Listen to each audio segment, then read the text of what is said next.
ਤੁਸੀਂ ਦੇਖ ਰਹੇ ਹੋ ਚੈਨਲ ਦਾ ਸਿੱਖ ਵਿਊ ਪੁਆਇੰਟ। ਮੈਂ ਮੇਹਰ ਸਿੰਘ ਤੁਹਾਡਾ ਸਵਾਗਤ ਕਰਦਾ ਜੀ। ਵਾਹਿਗੁਰੂ ਜੀ ਕਾ ਖਾਲਸਾ, ਵਾਹਿਗੁਰੂ ਜੀ ਕੀ ਫਤਿਹ। ਰਾਸ਼ਟਰਵਾਦ ਅਜੋਕੇ ਸਮੇਂ ਦਾ ਬਹੁਤ ਪ੍ਰਚਲਿਤ ਸ਼ਬਦ ਹੈ, ਜਿਹੜਾ ਅਖਬਾਰਾਂ ਵਿੱਚ ਜਾਂ ਟੈਲੀਵਿਜ਼ਨ ਦੇ ਰਾਹੀਂ ਅਸੀਂ ਆਮ ਬੋਲਚਾਲ ਦੇ ਵਿੱਚ ਸੁਣਦੇ ਆ ਰਹੇ ਹਾਂ। ਇਹਨੂੰ ਹਾਂ ਪੱਖੀ ਰੂਪ ਵਿੱਚ ਵੀ ਕਈ ਲੋਕ ਵਰਤਦੇ ਨੇ ਅਤੇ ਨਾ ਪੱਖੀ ਰੂਪ ਵਿੱਚ ਵੀ। ਜਦੋਂ ਤੋਂ ਖਾਸ ਕਰਕੇ ਬੀਜੇਪੀ ਦਾ ਉਭਾਰ ਆਇਆ, ਸਿੱਖਾਂ ਵਿੱਚ ਇਹਨੂੰ ਇੱਕ ਬੁਰਾਈ ਦੇ ਤੌਰ 'ਤੇ ਦੇਖਿਆ ਜਾ ਰਿਹਾ। ਸ਼ਬਦ ਤਾਂ ਇਹ ਪਹਿਲਾਂ ਵੀ ਪ੍ਰਚਲਿਤ ਸੀ, ਹੁਣ ਐਸਾ ਕੀ ਹੋਇਆ ਕਿ ਇਹ ਸਿੱਖਾਂ ਲਈ ਚੰਗਾ ਨਹੀਂ ਹੈ ਅਤੇ ਉਹ ਸਿੱਖ ਇਸ ਨੂੰ ਚੰਗਾ ਨਹੀਂ ਜਾਣਦੇ। ਦੱਸ ਦਈਏ ਕਿ ਰਾਸ਼ਟਰਵਾਦ ਤੋਂ ਬਿਨਾਂ ਦੇਸ਼ ਭਗਤੀ ਦਾ ਸ਼ਬਦ ਵੀ ਜਿਹੜਾ ਉਹ ਵੀ ਬਹੁਤ ਪ੍ਰਚਲਿਤ ਹੈ ਅਤੇ ਪੁਰਾਣਾ ਵੀ ਤਕਰੀਬਨ ਆਦਿ ਜੁਗਾਦੀ ਆਪਾਂ ਉਹਨੂੰ ਕਹਿ ਸਕਦੇ ਹਾਂ।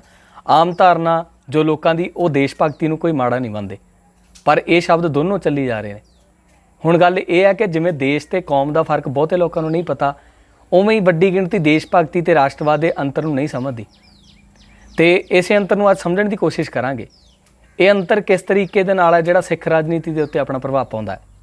ਇਹ ਮਸਲਾ ਅੱਜ ਸਿੱਖਾਂ ਦੇ ਵਿੱਚ ਵਿਚਾਰਿਆ ਜਾ ਰਿਹਾ ਅਤੇ ਵਿਚਾਰਿਆ ਜਾਣਾ ਵੀ ਚਾਹੀਦਾ, ਕਿਉਂਕਿ ਇਹਨਾਂ ਗੱਲਾਂ ਬਾਰੇ ਅੰਦਰ ਜਿੰਨੀ ਸਪਸ਼ਟਤਾ ਹੋਵੇਗੀ ਉਨੀ ਹੀ ਕਿਸੇ ਸੰਘਰਸ਼ ਨੂੰ ਸਹੀ ਦਿਸ਼ਾ ਵਿੱਚ ਲੈ ਕੇ ਜਾਇਆ ਜਾ ਸਕਦਾ।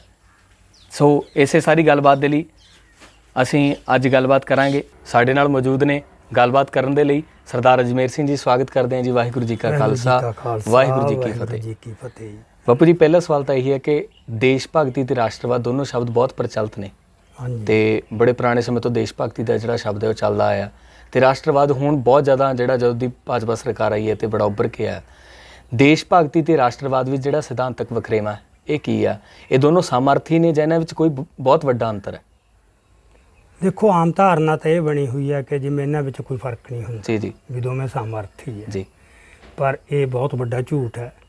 ਦੋਹਾਂ ਦੇ ਵਿੱਚ ਬਹੁਤ ਵੱਡਾ ਫਰਕ ਹੈ, ਛੋਟਾ ਨਹੀਂ, ਜਿਵੇਂ ਜ਼ਮੀਨ ਅਸਮਾਨ ਦਾ ਫਰਕ ਹੈ। ਸੋ ਇਹ ਜੇ ਸਾਨੂੰ ਫਰਕ ਸਮਝ ਆ ਜੇ ਤਾਂ ਸਾਡੇ ਮਸਲੇ ਬਹੁਤ ਸਾਰੇ ਹੱਲ ਹੋ ਜਾਣਗੇ।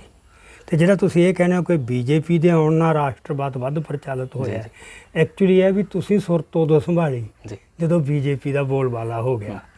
ਇਹ ਸ਼ਬਦ ਤਾਂ ਜਦੋਂ ਦਾ ਮਤਲਬ ਆਜ਼ਾਦੀ ਦਾ ਅੰਦੋਲਨ ਚੱਲਿਆ ਉਦੋਂ ਦਾ ਹੀ, ਅਤੇ ਜਦੋਂ ਇੱਥੇ ਲਹਿਰਾਂ ਉੱਠਣ ਲੱਗ ਗਈਆਂ 70s 60s ਸਾਰੇ 'ਚ, ਉਦੋਂ ਤੋਂ ਹੀ ਮਤਲਬ ਕਾਂਗਰਸ ਗੌਰਮੈਂਟ ਨੇ ਇਹਦੀ ਸਭ ਤੋਂ ਵੱਧ ਵਰਤੋਂ ਕੀਤੀ, ਜਿਹਨੂੰ ਨੈਸ਼ਨਲਿਜ਼ਮ ਰਾਸ਼ਟਰਵਾਦ ਉਹ ਮਤਲਬ ਇੱਕ ਸੈਂਟੀਮੈਂਟ ਲੋਕਾਂ ਦਾ ਬਣਾਉਣ ਵਾਸਤੇ। ਸੋ ਹੁਣ ਇਹ 'ਚ ਫਰਕ ਕੀ ਹੈ ਦੋਹਾਂ 'ਚ? ਇੱਕ ਤਾਂ ਜਿਹੜੀ ਸਭ ਤੋਂ ਪਹਿਲੀ ਜਿਹੜੀ ਗੱਲ ਸਮਝਣ ਵਾਲੀ ਹੈ, ਜਿਹੜਾ ਦੇਸ਼ ਭਗਤੀ ਹੈ ਇਹ ਇੱਕ ਜਜ਼ਬਾ ਹੈ। ਜਿਵੇਂ ਮਮਤਾ ਹੈ, ਮਾਂ ਨੂੰ ਬੱਚਿਆਂ ਨਾਲ ਪਿਆਰ ਹੈ, ਬੱਚਿਆਂ ਨੂੰ ਮਾਂ ਨਾਲ ਪਿਆਰ ਹੈ। ਇਹ ਕੋਈ ਸਿਧਾਂਤ ਨਹੀਂ ਨਾ, ਕੋਈ ਵਿਚਾਰਧਾਰਾ ਨਹੀਂ, ਇਹ ਇੱਕ ਜਜ਼ਬਾ ਹੈ। ਰਾਸ਼ਟਰਵਾਦ ਇਕੱਲਾ ਜਜ਼ਬਾ ਨਹੀਂ, ਇਹ ਇੱਕ ਵਿਚਾਰ ਹੈ, ਇੱਕ ਆਈਡੀਆ ਹੈ, ਇੱਕ ਖਿਆਲ ਹੈ ਜਿਹੜਾ ਸਿਰਜਿਆ ਗਿਆ ਹੈ। ਖਿਆਲ ਤਾਂ ਸਿਰਜੇ ਜਾਂਦੇ ਨਾ, ਵਿਚਾਰ ਤਾਂ ਘੜੇ ਜਾਂਦੇ ਨੇ, ਅਤੇ ਜਿਹੜੇ ਹੁੰਦੇ ਨੇ ਮਤਲਬ ਜਜ਼ਬੇ ਜਾਂ ਫੀਲਿੰਗਸ ਉਹ ਘੜੀਆਂ ਥੋੜ੍ਹਾ ਜਾਂਦੀਆਂ, ਉਹ ਤਾਂ ਖੂਨ 'ਚ ਹੁੰਦੀਆਂ। ਪਹਿਲੀ ਗੱਲ ਤਾਂ ਇਹ ਫਰਕ ਜਿਹੜਾ, ਇਹਨੂੰ ਆਪਾਂ ਦੇ ਹੋਰ ਪਰਤਾਂ ਅੱਗੇ ਜਾ ਕੇ ਖੋਲਾਂਗੇ। ਦੂਜੀ ਗੱਲ, ਜਿਹੜਾ ਅਹਿਸਾਸ ਹੈ ਇਹ ਕੁਦਰਤੀ ਹੁੰਦਾ, ਜਦੋਂ ਆਪਾਂ ਕਹਿੰਦੇ ਖੂਨ 'ਚ ਹੈ। ਇਸ ਵਾਸਤੇ ਕੋਈ ਤੁਹਾਨੂੰ ਪਾਠ ਪੜ੍ਹਾਉਣ ਦੀ ਲੋੜ ਨਹੀਂ, ਕੋਈ ਸ਼ਰੀਲਾ ਪ੍ਰੋਪੇਗੰਡਾ ਪ੍ਰਚਾਰ ਕਰਨ ਦੀ ਲੋੜ ਨਹੀਂ। ਕਿਤੇ ਆਪਾਂ ਦੇਖਿਆ ਵੀ ਲੋਕਾਂ ਨੂੰ ਇਹ ਸਿੱਖਿਆ ਦਿੱਤੀ ਜਾਵੇ ਯਾਰ ਮਾਂ ਨੂੰ ਪਿਆਰ ਕਰਨਾ ਚਾਹੀਦਾ, ਬਸ ਉਹ ਪਿਆਰ ਹੈ ਤੇ ਹੈ। ਜੇ ਕੋਈ ਨਹੀਂ ਕਰਦਾ ਉਹਨੂੰ ਲਾਹਨਤ ਜ਼ਰੂਰ ਪੈਂਦੀ ਹੈ, ਪਰ ਇਹਦੇ ਵਾਸਤੇ ਕੋਈ ਉੱਚੇ ਪਾਠ ਅਤੇ ਪ੍ਰਚਾਰ ਉਹ ਤਾਂ ਲੋੜ ਨਹੀਂ ਨਾ। ਜਿਹੜਾ ਰਾਸ਼ਟਰਵਾਦ ਹੈ ਇਹ ਤਾਂ ਖੜਾ ਹੀ ਉਹਦੀਆਂ ਨੀਹਾਂ 'ਤੇ ਆ, ਪ੍ਰਚਾਰ 'ਤੇ, ਵੀ ਤੁਸੀਂ ਲੋਕਾਂ ਦੀਆਂ ਮਨਾਂ 'ਚ ਇਹਦੀ ਜੜ੍ਹ ਕਿੱਡੀ ਖਿਲਾਤੀ। ਇਹ ਆਪਾਂ ਅੱਗੇ ਜਾ ਕੇ ਦੇਖਾਂਗੇ ਫਿਰ ਇਹਦੇ ਵਾਸਤੇ ਢੰਗ ਕੀ ਇਖਤਿਆਰ ਕੀਤੇ ਜਾਂਦੇ ਨੇ। ਤੀਜੀ ਗੱਲ, ਜਿਹੜਾ ਇਹ ਦੇਸ਼ ਭਗਤੀ ਹੈ, ਕਿਉਂਕਿ ਇਹ ਇੱਕ ਜਜ਼ਬਾ ਹੈ, ਕਿਉਂਕਿ ਕੁਦਰਤੀ ਹੈ, ਇਸ ਕਰਕੇ ਇਹ ਆਦਿਕਾਲੀ ਹੈ। ਇਹ ਤਾਂ ਜਦੋਂ ਦਾ ਮਨੁੱਖ ਸੋਝੀ ਆ ਗਈ ਮਨੁੱਖ ਨੂੰ, ਇਹ ਤਾਂ ਉਦੋਂ ਦਾ ਹੀ ਉਹਦੇ ਨਾਲ ਤੁਰਿਆ ਆ ਰਿਹਾ ਹੈ। ਇਹਦੀਆਂ ਫਾਰਮਸ ਬਦਲਦੀਆਂ ਗਈਆਂ ਸਮਿਆਂ ਦੇ ਨਾਲ। ਜਜ਼ਬਾ ਤਾਂ ਮਤਲਬ ਇਹ ਮਨੁੱਖ ਦੇ ਨਾਲ ਹੀ ਪੈਦਾ ਹੋ ਗਿਆ, ਅਤੇ ਮਨੁੱਖ ਦੇ ਨਾਲ ਹੀ ਜਿੰਨਾ ਚਿਰ ਮਨੁੱਖ ਹੈ ਇਹਨੇ ਕਾਇਮ ਰਹਿਣਾ ਹੈ। ਜਿਹੜਾ ਰਾਸ਼ਟਰਵਾਦ ਹੈ ਇਹ ਆਦਿਕਾਲੀ ਨਹੀਂ, ਇਹ ਇਤਿਹਾਸਕ ਹੈ। ਇਤਿਹਾਸਕ ਤੋਂ ਭਾਵ ਇਹ ਇਤਿਹਾਸ ਦੇ ਇੱਕ ਖਾਸ ਪੜਾਅ 'ਤੇ ਜਾ ਕੇ ਪੈਦਾ ਹੋਇਆ। ਆਇਆ ਕਿੱਥੋਂ ਹੈ ਵਿਚਾਰ? ਇਹ ਆਇਆ ਇਹ ਪੱਛਮ ਤੋਂ, ਜਿਹੜੀ ਪੱਛਮ ਦੇ ਵਿੱਚ ਚੱਲੀ ਨਾ, ਜਿਹਨੂੰ ਕਹਿੰਦੇ ਨੇ ਅਨਲਾਈਟਨਮੈਂਟ, ਗਿਆਨ ਦੀ ਲਹਿਰ, ਉਹ ਜਿਹੜੀ 17ਵੀਂ ਸਦੀ ਦੇ ਵਿੱਚ ਸਮਝ ਲਓ ਜਾ ਕੇ ਜਦੋਂ ਉਹ ਪੂਰੀ ਪ੍ਰਫੁੱਲਤ ਹੋਈ ਕਿ ਉਹਦਾ ਪ੍ਰੋਸੈਸ ਤਾਂ ਖੈਰ ਪਹਿਲਾਂ ਸ਼ੁਰੂ ਹੋ ਜਾਂਦਾ ਹੁੰਦਾ, ਚੀਜ਼ ਅਚਾਨਕ ਤਾਂ ਕਿਤੋਂ ਪ੍ਰਗਟ ਹੁੰਦੀ ਨਹੀਂ। ਜੀ। ਸੋ 17ਵੀਂ ਸਦੀ ਤੋਂ ਪਹਿਲਾਂ ਤੁਹਾਨੂੰ ਦੁਨੀਆ ਦੇ ਕਿਸੇ ਗ੍ਰੰਥ 'ਚ ਨੈਸ਼ਨਲਿਜ਼ਮ ਸ਼ਬਦ ਨਹੀਂ ਮਿਲੂ, ਕਿਸੇ ਲਿਖਤ 'ਚ ਨਹੀਂ ਮਿਲੂ। ਇਹ ਇੱਕ ਨਵਾਂ ਸ਼ਬਦ, ਇੱਕ ਨਵਾਂ ਸੰਕਲਪ ਆਇਆ, ਵਿਚਾਰ ਨਵਾਂ ਆਇਆ, ਉਹਨੂੰ ਫਿਰ ਨਾਂ ਦਿੱਤਾ ਗਿਆ ਨੈਸ਼ਨਲਿਜ਼ਮ। ਹੁਣ ਨੈਸ਼ਨਲਿਜ਼ਮ ਕਿੱਥੋਂ ਆਇਆ? ਨੇਸ਼ਨ ਤੋਂ, ਕਿਉਂਕਿ ਤੁਸੀਂ ਕਮਿਊਨਿਟੀ ਨੂੰ ਨਾਂ ਦੇਣਾ ਕੋਈ। ਅਸੀਂ ਹੁਣ ਤੁਸੀਂ ਆਪਣੀ ਸੁਰਤ 'ਚ ਦੇਖ, ਆਪਾਂ ਕੀ ਕਹਿੰਦੇ ਆ ਵੀ ਇੱਥੇ ਮੁਗਲ ਆਏ, ਇੱਥੇ ਪਠਾਨ ਆਏ, ਇੱਥੇ ਅੰਗਰੇਜ਼ ਆਏ। ਸੋ ਅਸੀਂ ਉਹਨਾਂ ਦੀਆਂ ਨਸਲਾਂ ਨਾਲ ਉਹਨਾਂ ਨੂੰ ਡਿਫਾਈਨ ਕਰਦੇ। ਅਸੀਂ ਹੁਣ ਕੌਮਾਂ ਦੇ ਤੌਰ ਤੇ ਤਾਂ ਨਹੀਂ ਨਾ ਦੇਖਦੇ। ਪਰ ਜਿਹੜਾ ਇਹ ਫਿਰ ਇੱਥੇ ਇਹਨਾਂ ਨੇ ਆ ਕੇ ਇੱਕ ਨਵੀਂ ਟਰਮ ਲਿਆਂਦੀ ਵੀ ਤੁਸੀਂ ਕਮਿਊਨਿਟੀਜ਼ ਨੂੰ ਡਿਸਕ੍ਰਾਈਬ ਕਿਵੇਂ ਕਰਨਾ ਹੈ, ਉਹ ਫਿਰ ਉਹ ਨੇਸ਼ਨਸ ਦੇ ਤੌਰ ਤੇ। ਉਹ ਫਿਰ ਜਦੋਂ ਵੀ ਤੁਸੀਂ ਕੋਈ ਨਵਾਂ ਵਿਚਾਰ ਲੈ ਕੇ ਆਉਣਾ ਹੈ, ਉਹਦੇ ਵਾਸਤੇ ਇੱਕ ਘਾੜਤ ਹੈ ਨਾ, ਉਹ ਤਾਂ ਸਿਰਜਣਾ ਹੈ। ਜੀ ਜੀ ਜੀ। ਤੇ ਉਹਦੇ ਵਾਸਤੇ ਫਿਰ ਉਹਦੀਆਂ ਪਰਿਭਾਸ਼ਾਵਾਂ ਘੜੀਆਂ ਜਾਂਦੀਆਂ।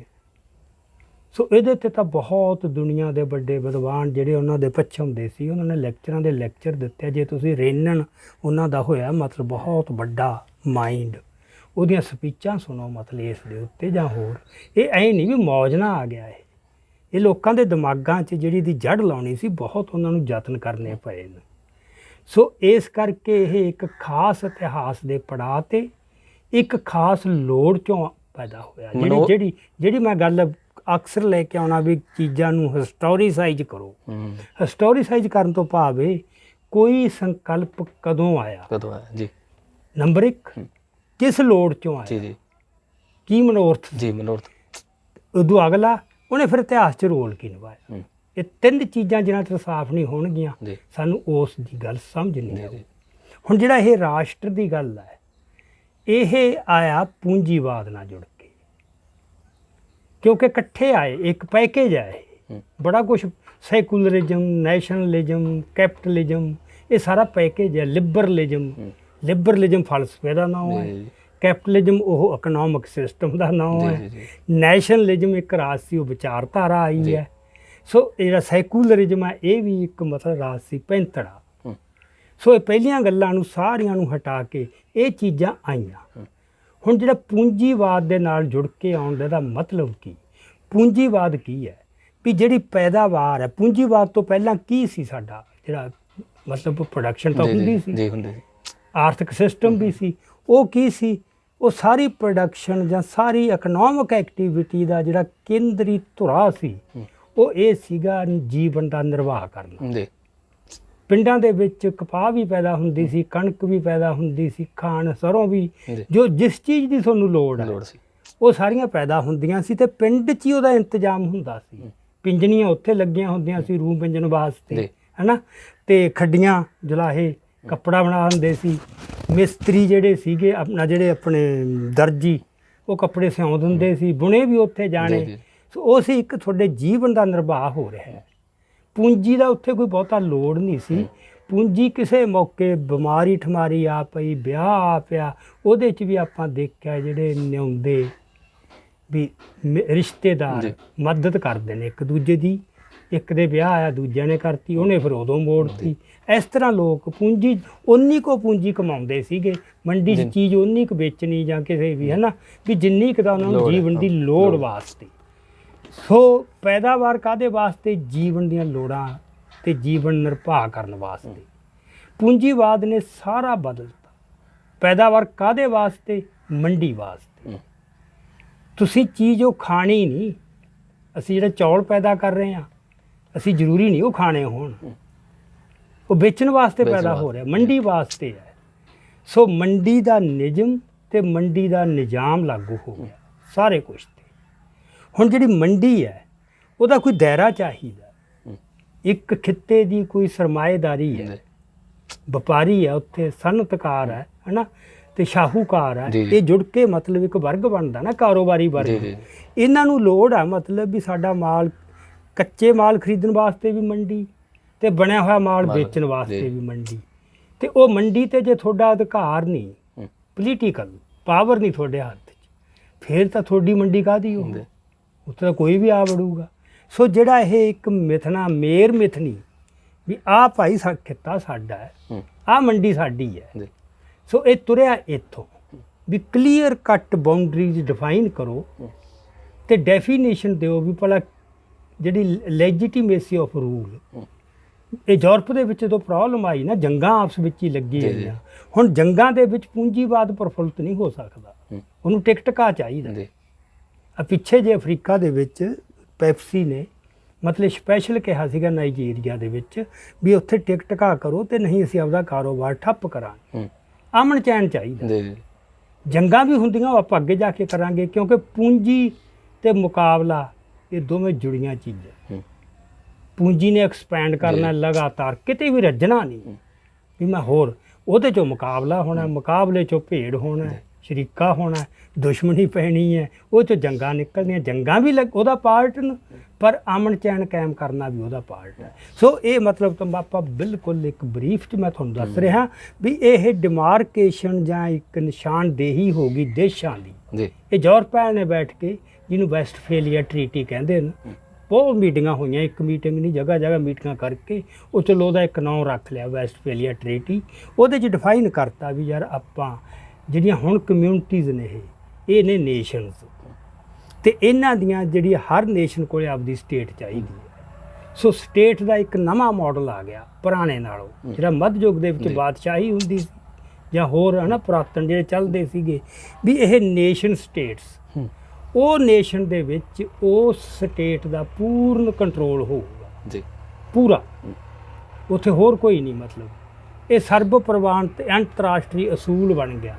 ਆਹ ਦੇਸ਼ ਮੇਰਾ ਹੈ, ਮਤਲਬ ਆਹ ਹੱਦਾਂ ਸਾਡੀਆਂ, ਆਹ ਤੁਹਾਡੀਆਂ, ਆਹ ਫਲਾਣੇ ਦੀਆਂ, ਤੇ ਉਹਦੇ 'ਚ ਟਰੀਟੀਜ਼ ਹੋ ਗਈਆਂ, ਸਮਝੌਤੇ ਹੋ ਗਏ, ਸਹਿਮਤੀਆਂ ਹੋ ਗਈਆਂ, ਤੇ ਉਹ ਟਿਕਟਕਾ ਚੱਲ ਗਿਆ ਹੈ ਨਾ। ਸੋ ਇਹ ਮੰਡੀ ਵਾਸਤੇ, ਮੰਡੀ ਦੀ ਇਹ ਲੋੜ ਸੀ ਵੀ ਇਸ ਕਿਸਮ ਦੀ ਨਿਸ਼ਾਨਦੇਹੀ ਹੋਵੇ ਮੰਡੀ ਦੀ, ਤਾਂ ਕਿ ਉਹ ਤੇ ਉਹਦਾ ਹੋਵੇ। ਹੁਣ ਪਰ ਪੂੰਜੀ ਨੇ ਲਗਾਤਾਰ ਐਕਸਪੈਂਡ ਕਰਨਾ, ਇਸ ਕਰਕੇ ਉਹ ਭੁੱਖ ਕਿਤੇ ਮਰੀ ਨਾ। ਯੂਰਪ ਦੀਆਂ ਮੰਡੀਆਂ ਤਾਂ ਵੰਡ ਲੀਆਂ, ਚੱਲ ਗਿਆ ਮੇਰੀ ਆ ਤੇਰੀ, ਪਰ ਬਾਕੀ ਤਾਂ ਖਾਲੀ ਪਈਆਂ ਸੀ ਨਾ। ਫਿਰ ਉਹ ਬਾਹਰ ਨੂੰ ਨਿਕਲ ਪਏ, ਤੇ ਜਿਹੜੀਆਂ ਸਮੁੰਦਰੀ ਤਾਕਤਾਂ ਸੀ ਉਹ ਉਦੋਂ ਸਮੁੰਦਰ ਰਾਹੀਂ ਆ ਸਕਦੇ ਸੀ ਨਾ, ਉਹ ਸਾਰੇ ਆ ਗਏ। ਬਰਤਾਨੀਆ ਆ ਗਿਆ, ਫਰਾਂਸ ਆ ਗਿਆ, ਬੈਲਜੀਅਮ ਆ ਗਿਆ, ਪੁਰਤਗਾਲ ਆ ਗਿਆ, ਤੇ ਇਹ ਸਾਰੇ ਕੰਟਰੀਜ਼ ਨੇ ਆ ਕੇ, ਇਟਲੀ ਆ ਗਿਆ, ਉਹਨਾਂ ਨੇ ਆ ਕੇ ਏਸ਼ੀਆ ਅਫਰੀਕਾ ਦੇ ਮੁਲਕ ਮੱਲ ਲਏ। ਉਹ ਮੰਡੀਆਂ ਤੇ ਕਬਜ਼ੇ ਹੋ ਗਏ, ਆਹ ਸਾਡਾ ਭਾਈ, ਆਹ ਤੁਹਾਡਾ ਹੈ। ਅੱਛਾ, ਫਿਰ ਉੱਥੇ ਵੀ ਨਹੀਂ ਟਿਕਿਆ ਕੰਮ, ਫਿਰ ਇੱਕ ਦੂਜੇ ਤੋਂ ਮੰਡੀਆਂ ਖੋਹਣ ਦੀ ਲੜਾਈ ਚੱਲ ਪਈ, ਜਿਹਦੇ 'ਚੋਂ ਪਹਿਲੀ ਜੰਗ ਤੇ ਦੂਜੀ ਜੰਗ ਨਿਕਲੀ। ਉਹ ਜੰਗਾਂ 'ਚ ਹੋਰ ਕੋਈ ਰੌਲਾ ਨਹੀਂ, ਵੀ ਇੱਕ ਵਾਰ ਦੁਨੀਆ ਦੀ ਡਿਵੀਜ਼ਨ ਹੋ ਗਈ ਵੀ ਆਹ ਤੇਰਾ ਮੇਰਾ, ਪਰ ਉਹਦੇ 'ਚੋਂ ਕੁਛ ਜਿਹੜੀਆਂ ਪਾਵਰਾਂ ਰਾਈਜ਼ ਕਰ ਰਹੀਆਂ, ਉਹ ਕਹਿਣਗੀਆਂ ਨਹੀਂ ਇਹ ਨਹੀਂ, ਹੁਣ ਨਵਾਂ ਦੁਬਾਰਾ ਫੇਰ ਕਰੋ, ਤੇ ਦੁਬਾਰਾ ਤਾਂ ਫਿਰ ਜੰਗ ਨਾਲ ਹੀ ਹੋਣੀ ਸੀ। ਹਾਂ, ਸੋ ਮੈਂ ਇਹ ਗੱਲਾਂ ਬਰੀਫ 'ਚ ਕੀਤੀਆਂ, ਆਪਾਂ ਤਾਂ ਬਹੁਤਾ ਵਿਸਥਾਰ ਤਾਂ ਇੱਥੇ ਨਹੀਂ ਜਾਂਦੇ। ਆਪਾਂ ਇਸ ਤਰ੍ਹਾਂ ਕਰਾਂਗੇ, ਕਿਉਂਕਿ ਮੇਰੇ 3-4 ਲੈਕਚਰ ਨੈਸ਼ਨਲਿਜ਼ਮ 'ਤੇ ਪਿਛਲੇ 4-5 ਸਾਲਾਂ 'ਚ ਹੋ ਚੁੱਕੇ ਨੇ, ਆਪਾਂ ਉਹਨਾਂ ਦੇ ਲਿੰਕ ਪਾ ਦਿਆਂਗੇ ਜੀ, ਜਿੱਥੇ ਘੰਟੇ ਤੋਂ ਲੰਮੇ ਲੈਕਚਰ ਹੈਗੇ ਨੇ, ਉਹਦੇ 'ਚ ਇਹ ਗੱਲਾਂ ਥੋੜ੍ਹੀਆਂ ਜਿਹੀਆਂ ਵੱਧ ਡਿਟੇਲ 'ਚ ਆਪਾਂ ਦੱਸੀਆਂ। ਸੋ ਮੇਰਾ ਕਹਿਣ ਤੋਂ ਇੱਥੇ ਭਾਵ ਸੀ ਵੀ ਜਿਹੜਾ ਇਹ ਘਾੜਤ ਘੜੀ ਗਈ ਰਾਸ਼ਟਰ ਦੀ ਤੇ ਰਾਸ਼ਟਰਵਾਦ ਦੀ, ਨੈਸ਼ਨਲਿਜ਼ਮ ਦੀ, ਉਹ ਇਸ ਲੋੜ 'ਚੋਂ ਘੜੀ ਗਈ, ਤੇ ਉਸ ਨੇ ਫਿਰ ਪੁਆੜੇ ਕੀ ਪਾਏ ਵੀ ਹੁਣ ਇਹਦੇ 'ਚ ਕੀ ਹੈ, ਜਿਹੜਾ ਦੇਸ਼ ਭਗਤੀ ਹੈ ਉਹਦਾ ਜਿਹੜਾ ਆਧਾਰ ਹੈ ਉਹ ਹੈ ਪ੍ਰੇਮ ਜੀ। ਤੁਸੀਂ ਜਿੱਥੇ ਜੰਮੇ, ਜਿੱਥੇ ਪਲੇ, ਤੁਹਾਨੂੰ ਉਸ ਧਰਤੀ ਨਾਲ, ਉਸ ਆਲੇ ਦੁਆਲੇ ਨਾਲ, ਉਹਨਾਂ ਲੋਕਾਂ ਨਾਲ ਪ੍ਰੇਮ ਹੈ। ਨਫ਼ਰਤ ਤੇ ਆਧਾਰ ਉਹਦਾ ਨਫ਼ਰਤ ਨਹੀਂ, ਦੇਸ਼ ਭਗਤੀ ਕੁਦਰਤੀ ਵਰਤਾਰਾ ਹੈ, ਉਹ ਕੁਦਰਤੀ ਵਰਤਾਰਾ ਹੈ ਨਾ। ਜਿਵੇਂ ਮਾਂ ਹੈ, ਮਾਂ ਕਿਸੇ ਨਫ਼ਰਤ 'ਚੋਂ ਥੋੜਾ ਮਾਂ ਨਾਲ ਪਿਆਰ ਹੈ, ਉਹ ਤਾਂ ਮਾਂ ਨਾਲ ਪਿਆਰ 'ਚੋਂ ਪਿਆਰ ਹੈ। ਸੋ ਇਹਦਾ ਆਧਾਰ ਜਿਹੜਾ ਸੀਗਾ ਉਹ ਸੀ ਪ੍ਰੇਮ। ਇੱਥੇ ਆਧਾਰ ਰਾਸ਼ਟਰਵਾਦ ਦਾ ਕੀ ਬਣਿਆ? ਨਫ਼ਰਤ।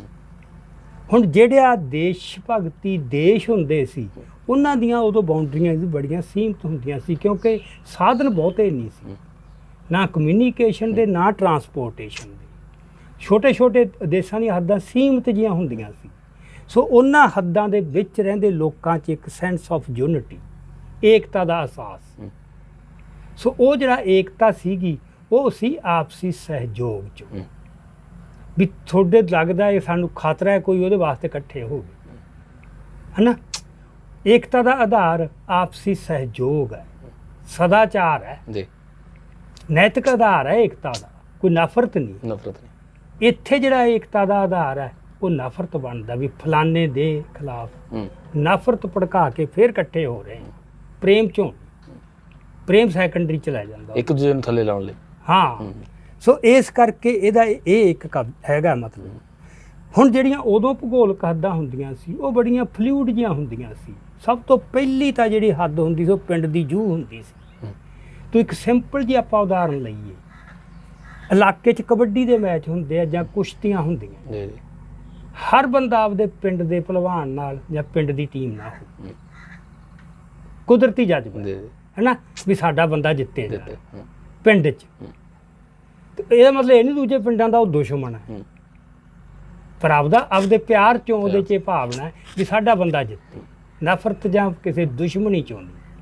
ਅੱਛਾ, ਇਹ ਹੁਣ ਜਦੋਂ ਪਹਿਲਾਂ ਪਿੰਡ ਪੱਧਰ ਤੇ ਤੁਸੀਂ ਸਕੂਲਾਂ 'ਚ ਆਪਾਂ ਦੇਖਦੇ ਹਾਂ ਜਦੋਂ ਟੂਰਨਾਮੈਂਟ ਹੁੰਦੇ ਨੇ, ਪਹਿਲਾਂ ਜ਼ੋਨ ਦੇ ਹੁੰਦੇ ਆ, ਫਿਰ ਡਿਸਟ੍ਰਿਕਟ ਦੇ ਹੁੰਦੇ ਆ, ਫਿਰ ਪੰਜਾਬ ਦੇ ਹੁੰਦੇ ਆ, ਉਸ ਹਿਸਾਬ ਨਾਲ ਤੁਹਾਡਾ ਜਿਹੜਾ ਪ੍ਰੇਮ ਹੈ ਵੀ ਪਹਿਲਾਂ ਤੁਸੀਂ ਪਿੰਡ ਨਾਲ, ਆਪਦੇ ਸਕੂਲ ਨਾਲ, ਪਿੰਡ ਨਾਲੋਂ, ਫਿਰ ਤੁਸੀਂ ਆਪਦੇ ਜ਼ੋਨ ਨਾਲੋਂ, ਫਿਰ ਤੁਸੀਂ ਆਪਦੇ ਜ਼ਿਲ੍ਹੇ ਨਾਲੋਂ, ਫਿਰ ਤੁਸੀਂ ਆਪਦੇ ਰਾਜ ਨਾਲ। ਠੀਕ ਹੈ। ਹੁਣ ਇਹ ਸਾਰੀਆਂ ਗੱਲਾਂ ਪ੍ਰੇਮ ਤੇ ਨੇ, ਇਹ 'ਚ ਨਫ਼ਰਤ ਕੋਈ ਨਹੀਂ ਵੀ ਬਠਿੰਡੇ ਵਾਲਿਆਂ ਨੂੰ ਜਲੰਧਰ ਵਾਲਿਆਂ ਨਾਲ ਨਫ਼ਰਤ ਹੋਵੇ, ਨਹੀਂ। ਇੱਕ ਮੁਕਾਬਲਾ ਬਸ, ਉਹ ਮੁਕਾਬਲੇ ਦੇ ਵਿੱਚੋਂ ਪ੍ਰੇਮ ਚੋਂ। ਸੋ ਇਹ ਤਾਂ ਜਿਹੜਾ ਸੀ ਨਾ ਦੇਸ਼ ਭਗਤੀ ਦਾ, ਇਹ ਸੀਗੀ ਇਸ ਕਿਸਮ ਦੀ ਗੱਲ ਵੀ ਜਿੱਥੇ ਤੁਸੀਂ ਜੰਮੇ ਪਲੇ ਹੋ ਤੁਹਾਨੂੰ ਉਸ ਧਰਤੀ ਨਾਲ, ਉਹਨਾਂ ਲੋਕਾਂ ਨਾਲ ਇੱਕ ਬਸ ਪਿਆਰ ਹੈ ਜੀ। ਤੇ ਉਸ ਪਿਆਰ 'ਚੋਂ ਤੁਸੀਂ ਜਾਨ ਵੀ ਕੁਰਬਾਨ ਕਰ ਦਿਓਗੇ ਜਿੱਦੇ ਕਿਤੇ ਲੱਗੇ ਖਤਰਾ ਲੱਗਿਆ, ਇਕੱਠੇ ਹੋ ਗਏ ਵੀ ਕਿਉਂ, ਵੀ ਸਾਡਾ ਇਹ ਇਕੱਠੇ ਹੋਣਾ ਬਣਦਾ। ਸਦਾਚਾਰਕ ਇੱਕ ਆਧਾਰ ਹੈ ਉਹਦਾ, ਏਕਤਾ ਦਾ। ਇੱਥੇ ਹੁਣ ਇਹਦੇ 'ਚ ਇੱਕ ਵੱਡੀ ਫਰਕ, ਰਾਸ਼ਟਰ ਜਿਹੜਾ ਦੇਸ਼ ਭਗਤੀ 'ਚ ਜਿਹੜਾ ਲੋਕਾਂ ਦੀ ਏਕਤਾ ਦਾ ਆਧਾਰ ਹੈ ਉਹ ਨੈਤਿਕ ਤੇ ਸਦਾਚਾਰ। ਵੀ ਸਾਨੂੰ ਇਕੱਠੇ, ਅਸੀਂ ਆਪਸ ਵਿੱਚ ਹੀ ਸਾਡੇ ਉਹ ਇਕੱਠੇ ਹਾਂ ਅਸੀਂ। ਜਿਹੜਾ ਰਾਸ਼ਟਰਵਾਦ ਹੈ ਉਹਦਾ ਨੈਤਿਕ ਕੋਈ ਨਹੀਂ, ਉੱਥੇ ਆਪਸੀ ਹਿੱਤਾਂ ਦੀ ਸਾਂਝ ਹੈ ਵੀ ਸਾਡੇ ਹਿੱਤ। ਹੁਣ ਹਿੱਤ ਤੇ ਨੈਤਿਕਤਾ, ਹਿੱਤ ਤਾਂ ਮਟੀਰੀਅਲਿਸਟਿਕ ਚੀਜ਼ ਹੋਊਗੀ, ਇਹ ਤਾਂ ਪਦਾਰਥਕ ਚੀਜ਼ ਹੋਊਗੀ ਨਾ। ਸੋ ਤੁਹਾਡੀ ਏਕਤਾ ਦਾ ਆਧਾਰ ਪਦਾਰਥਕ ਹੈ ਕੋਈ, ਤੇ ਪਦਾਰਥਕਤਾ ਫਿਰ ਉਹ ਤਾਂ ਇੱਕ ਲਾਲਚ ਹੀ ਹੈ ਬੰਦੇ ਨੂੰ, ਉਹ ਕੁਦਰਤੀ ਜਜ਼ਬਾ, ਉਹ ਨੈਤਿਕਤਾ ਤਾਂ ਉਹਦੇ 'ਚ ਕੁਛ ਨਹੀਂ। ਹਾਂ, ਸੋ ਇਹ ਜਿਹੜੇ ਮੋਟੀਆਂ ਜਿਹੀਆਂ ਗੱਲਾਂ ਜਿਹੜੀਆਂ ਨਾ ਵੀ ਇਹਦੇ 'ਚ ਫਿਰ ਜਿਹੜੀਆਂ ਪਹਿਲਾਂ ਸਾਡੀਆਂ ਭੂਗੋਲਿਕ ਹੱਦਾਂ ਹੁੰਦੀਆਂ ਸੀ ਉਹ ਬਹੁਤੀਆਂ ਡਿਫਾਈਨਡ ਨਹੀਂ ਸੀ ਹੁੰਦੀਆਂ। ਤੁਸੀਂ ਭਾਰਤ ਦਾ ਹੀ ਦੇਖ ਲਓ, ਇਹਦੀ ਕਦੇ ਮਤਲਬ ਕਿੱਥੋਂ ਤੱਕ ਪਹੁੰਚ ਰਿਹਾ। ਜਿਹੜੇ ਅਸ਼ੋਕ ਵੇਲੇ ਕੁਛ ਹੋਰ ਸੀ, ਚੰਦਰਗੁਪਤ ਮੌਰੀਆ ਵੇਲੇ ਕੁਛ ਹੋਰ ਸੀ, ਹੈ ਨਾ, ਤੇ ਜਦੋਂ ਫਿਰ ਮਤਲਬ ਮੁਗਲ ਆਏ ਉਦੋਂ ਹੀ ਮਤਲਬ ਇਹ ਕਦੇ ਵੱਧ ਗਈਆਂ ਕਦੇ ਸੁੰਗੜ ਗਈਆਂ। ਸੋ ਇਹੋ ਜਿਹੀ ਕੋਈ ਗੱਲ ਨਹੀਂ ਸੀ ਪੱਕੀ ਨਿਸ਼ਚਿਤ। ਇੱਥੇ ਆ ਕੇ ਇਹਨਾਂ ਨੇ ਨਿਸ਼ਚਿਤ ਕਰਤੀਆਂ ਬਾਉਂਡਰੀਜ਼, ਤੇ ਜਿਹਦੀ ਉਲੰਘਣਾ ਵੀ ਕਿਸੇ ਵੀ ਸੂਰਤ, ਜਿੱਥੇ ਫਿਰ ਇਹ ਆ ਗਿਆ ਨਾ ਅਸੀਂ 1 ਇੰਚ ਵੀ ਨਹੀਂ ਛੱਡਣਾ, 1 ਇੰਚ ਤੇ ਵੀ ਕਬਜ਼ਾ ਨਹੀਂ ਹੋਣ ਦੇਣਾ। ਕਦੋਂ ਤੋਂ ਹੋਈਆਂ ਜਿਹੜੀਆਂ ਹੱਦਾਂ ਜਿਹੜੀਆਂ ਪੱਕੀਆਂ ਕਰੀਆਂ ਗਈਆਂ? ਇਹ 16ਵੀਂ ਆਪਣੀ 17ਵੀਂ ਸਦੀ ਤੋਂ ਸ਼ੁਰੂ ਹੋ ਕੇ ਇਹ ਫਿਰ ਹੌਲੀ ਹੌਲੀ ਇੱਕ ਪ੍ਰੋਸੈਸ ਚੱਲੀ ਗਿਆ। ਸਭ ਤੋਂ ਪਹਿਲਾਂ ਯੂਰਪ ਦੇ ਵਿੱਚ ਹੋਈਆਂ, ਸਭ ਤੋਂ ਪਹਿਲਾਂ, ਤੇ ਯੂਰਪ ਤੋਂ ਫਿਰ ਇਹ ਬਾਹਰ ਨੂੰ ਵਧੀਆਂ ਜਾ ਕੇ, ਤੇ ਲੈ ਕੇ ਆਏ ਇਹ ਵਿਚਾਰ ਜਿਹੜੀਆਂ ਯੂਰਪੀਅਨ ਤਾਕਤਾਂ, ਜਿਵੇਂ ਭਾਰਤ ਹੈ, ਭਾਰਤ ਦੇ ਵਿੱਚ ਅੰਗਰੇਜ਼ ਆਏ, ਅੰਗਰੇਜ਼ਾਂ ਨੇ ਆਪਦੀ ਇੱਕ ਨਵੀਂ ਐਜੂਕੇਸ਼ਨ ਲਿਆਂਦੀ। ਉਹ ਐਜੂਕੇਸ਼ਨ ਜਦੋਂ ਪੜ੍ਹੀ ਤੇ ਇੱਥੋਂ ਵਾਲਾ ਜਿਹੜਾ ਹਿੰਦੂ ਐਲੀਟ ਸੀ ਉਹਨੇ ਦੇਖਿਆ ਵੀ ਇਹ ਤਾਂ ਯਾਰ ਇਹਨਾਂ 'ਚ ਤਾਂ ਏਕਤਾ ਹੀ ਬੜੀ ਹੈ, ਤਾਂ ਤਾਕਤ, ਦੇਸ਼ ਤਾਂ ਛੋਟਾ ਹੀ ਹੈ, ਇੰਨੀ ਦੁਨੀਆ ਨੂੰ ਕੰਟਰੋਲ ਕਿਵੇਂ ਕਰ ਰਿਹਾ ਹੈ। ਸੋ ਉਹਦੇ 'ਚੋਂ ਲੈਣ ਲੱਗਿਆ ਵੀ ਇਹਨਾਂ 'ਚ ਨੈਸ਼ਨਲਿਜ਼ਮ ਬਹੁਤ ਹੈ ਤੇ ਸਾਡੇ 'ਚ ਵੀ ਨੈਸ਼ਨਲਿਜ਼ਮ, ਸਾਡੇ 'ਚ ਏਕਤਾ ਨਹੀਂ। ਹੁਣ ਉਹਨਾਂ 'ਚ ਏਕਤਾ ਉਹ ਨੈਚੁਰਲ ਡਿਵੈਲਪ ਹੋਈ ਸੀ, ਕਿਉਂਕਿ ਜਿਹੜਾ ਯੂਰਪ ਹੈ ਨਾ, ਯੂਰਪ ਦੇ ਵਿੱਚ ਛੋਟੇ ਛੋਟੇ ਦੇਸ਼ ਹੀ ਆਪਾਂ ਨੂੰ ਪਤਾ, ਉਹ ਬੜੇ ਨੈਚੁਰਲ ਜੇ। ਇਹ ਤਾਂ ਰਵਿੰਦਰਨਾਥ ਟੈਗੋਰ ਨੇ ਕਿਹਾ ਸੀ ਵੀ ਜਿਹੜਾ ਯੂਰਪ ਹੈ ਉਹ ਐਕਚੁਅਲੀ ਇੱਕੋ ਕੰਟਰੀ ਡਿਵਾਈਡਡ ਇਨਟੂ ਮੈਨੀ ਕੰਟਰੀ, ਉਹ 'ਚ ਬਾਹਲੇ ਵਖਰੇਵੇਂ ਨਹੀਂ, ਰੇਸ ਹੀ ਇੱਕ ਹੈ, ਧਰਮ ਇੱਕ ਹੈ, ਤਾਂ ਹੈ ਨਾ, ਧਰਮ ਦੇ ਛੋਟੇ ਮੋਟੇ ਵਖਰੇਵੇਂ ਹੈ, ਤੇ ਭਾਸ਼ਾਵਾਂ ਦੀਆਂ ਵੀ ਕਾਫੀ ਸਾਂਝਾਂ ਜੀਆਂ ਜੁੜਦੀਆਂ ਆਪਸ ਵਿੱਚ ਹੀ। ਤੇ ਜਿਹੜਾ ਹਿੰਦੁਸਤਾਨ ਹੈ, ਜਿਵੇਂ Europe one country divided into ਮੈਨੀ ਕੰਟਰੀਜ਼, ਜਿਹੜਾ ਇੰਡੀਆ ਇਹ ਕਹਿੰਦਾ ਮੈਨੀ ਕੰਟਰੀਜ਼ ਪੈਕੇਜਡ ਇਨਟੂ ਵਨ ਜਗਰਾਫੀਕਲ, ਜਿਵੇਂ ਭਾਂਡੇ 'ਚ ਨਾ ਤੁੰਨ ਦਿੱਤਾ ਹੁੰਦਾ, ਇਹ ਤਾਂ ਇੱਥੇ ਤਾਂ ਬਖਰੇਵੇਂ ਹੀ ਇੰਨੇ ਵੱਡੇ ਨੇ। ਸੋ ਪਰ ਜਿਹੜਾ ਹਿੰਦੂ ਐਲੀਟ ਆ ਉਹਦੇ ਮਨ 'ਚ ਆਈ ਵੀ ਅਸੀਂ ਵੀ ਇਹਨਾਂ, ਸਾਡੇ 'ਚ ਵੀ ਇਹਨਾਂ ਵਰਗੀ ਏਕਤਾ ਹੋਵੇ। ਉਹ ਫਿਰ ਏਕਤਾ ਉਹਨਾਂ ਨੂੰ ਬਹੁਤ ਯਤਨ ਕਰਕੇ ਸਿਰਜਣੀ, ਬਸ ਆਹ ਹੈ ਜਿਹੜਾ ਭਾਰਤੀ ਰਾਸ਼ਟਰਵਾਦ ਦਾ। ਹੁਣ ਜਿਹੜਾ ਸਾਡੇ ਵਾਸਤੇ ਸਮਝਣ ਵਾਸਤੇ ਇਹ ਹੈ ਕਿ ਬਾਕੀ ਸਾਰੇ ਰਾਸ਼ਟਰਵਾਦਾਂ ਨਾਲੋਂ, ਦੁਨੀਆ ਨਾਲੋਂ ਭਾਰਤੀ ਰਾਸ਼ਟਰਵਾਦ ਦਾ ਇੱਕ ਫਰਕ ਇਹ ਹੈ ਕਿ ਜਿਹੜੀ ਹਿੰਦੂ ਪਰੰਪਰਾ, ਦੇਵੀ ਪੂਜ, ਜਿਹੜੀਆਂ ਉਹਨਾਂ ਦੀਆਂ ਧਾਰਮਿਕ ਸੰਸਕਾਰ ਤੇ ਮਨੌਤਾਂ ਜੀ, ਉਹਨਾਂ ਦਾ ਰਾਸ਼ਟਰਵਾਦ ਵੀ ਉਹ 'ਤੇ ਟਿਕਿਆ ਹੋਇਆ। ਜਿਹੜਾ ਭਾਰਤ ਮਾਤਾ ਦਾ ਸੰਕਲਪ ਹੈ, ਹੁਣ ਇਹ ਜਿਹੜਾ ਮਾਤਾ ਦਾ ਨਾ, ਜੀ, ਇਹ ਹੁਣ ਦੇਵੀ ਦੇ ਉਸ ਪਰੰਪਰਾ ਚੋਂ ਆਇਆ ਹੈ ਵੀ ਇਹ ਇੱਕ ਸਾਡੀ ਵੱਡੀ ਦੇਵੀ ਹੈ ਭਾਰਤ ਮਾਤਾ, ਤੇ ਇਸ ਪ੍ਰਤੀ ਸਾਡੀ ਜਿਹੜੀ ਸ਼ਰਧਾ ਤੇ ਸਮਰਪਣ ਦੀ ਭਾਵਨਾ ਹੈ ਉਹ ਸਭ ਤੋਂ ਵੱਧ ਸਾਡੀ, ਇਹ ਇਹਦੂ ਪਿੱਛੇ ਬਾਕੀ ਸਾਰੀਆਂ ਗੱਲਾਂ ਪਿੱਛੇ ਰਹਿ ਗਈਆਂ। ਸੋ ਧਰਤੀ ਨੂੰ, ਜਗਰਾਫੀਕਲ ਏਰੀਏ ਨੂੰ, ਭੂਗੋਲ ਨੂੰ ਇੱਕ ਇਸ਼ਟ ਦੇ ਨਾਲ ਮਤਲਬ ਜੋੜ ਲੈਣਾ। ਜਦੋਂ ਭਾਰਤ ਮਾਤਾ ਕਹਤਾ ਵੀ ਇਹ ਤਾਂ ਸਾਡਾ ਇਸ਼ਟ ਹੈ, ਜਜ਼ਬਾਤੀ ਤੌਰ ਤੇ ਫਿਰ ਬੰਦਾ ਜੁੜਦਾ। ਬਿਲਕੁਲ ਉਹ ਨਾ ਫਿਰ ਜਨੂਨ ਹੁੰਦਾ। ਜੀ ਜੀ, ਉਹ ਤਾਂ ਫਿਰ ਤਾਂ ਮਤਲਬ ਉਹ ਤੇ ਕੋਈ ਸਮਝੌਤਾ ਹੀ ਨਹੀਂ ਉਹਦੇ 'ਚ, ਤਾਂ ਕੋਈ ਲਚਕਤਾ ਉਹਦੇ 'ਚ, ਫਲੈਕਸੀਬਿਲਿਟੀ ਤਾਂ ਹੈ ਹੀ ਨਹੀਂ। ਸੋ ਇਹ ਜਿਹੜਾ ਭਾਰਤ ਮਾਤਾ ਦਾ ਸੰਕਲਪ ਆਇਆ, ਚਲੋ ਮੈਂ ਆਪਣੀਆਂ ਕਿਤਾਬਾਂ ਦੇ ਵਿੱਚ ਵੀ ਕੀਤਾ, ਲੈਕਚਰਾਂ ਦੇ ਵਿੱਚ ਵੀ ਕੀਤਾ। ਇਹ ਤਾਂ ਮਤਲਬ ਸਭ ਤੋਂ ਪਹਿਲਾਂ ਬੰਗਾਲ ਤੋਂ ਸ਼ੁਰੂ ਹੋਇਆ ਤੇ ਬੰਕਿਮ ਚੰਦਰ ਚੈਟਰਜੀ ਦੇ ਨਾਵਲ 'ਚ ਆਇਆ। ਭਾਰਤ ਮਾਤਾ, ਬੰਦੇ ਮਾਤਰਮ, ਇਹ ਜਿਹੜੇ ਸਾਰੇ ਚਿੰਨ੍ਹ ਹੁੰਦੇ ਆ। ਜਿਹੜਾ ਨੈਸ਼ਨਲਿਜ਼ਮ ਹੁੰਦਾ ਨਾ, ਉਹ ਚਿੰਨ੍ਹਾਂ ਤੋਂ ਬਿਨਾਂ ਨਹੀਂ ਖੜਦਾ।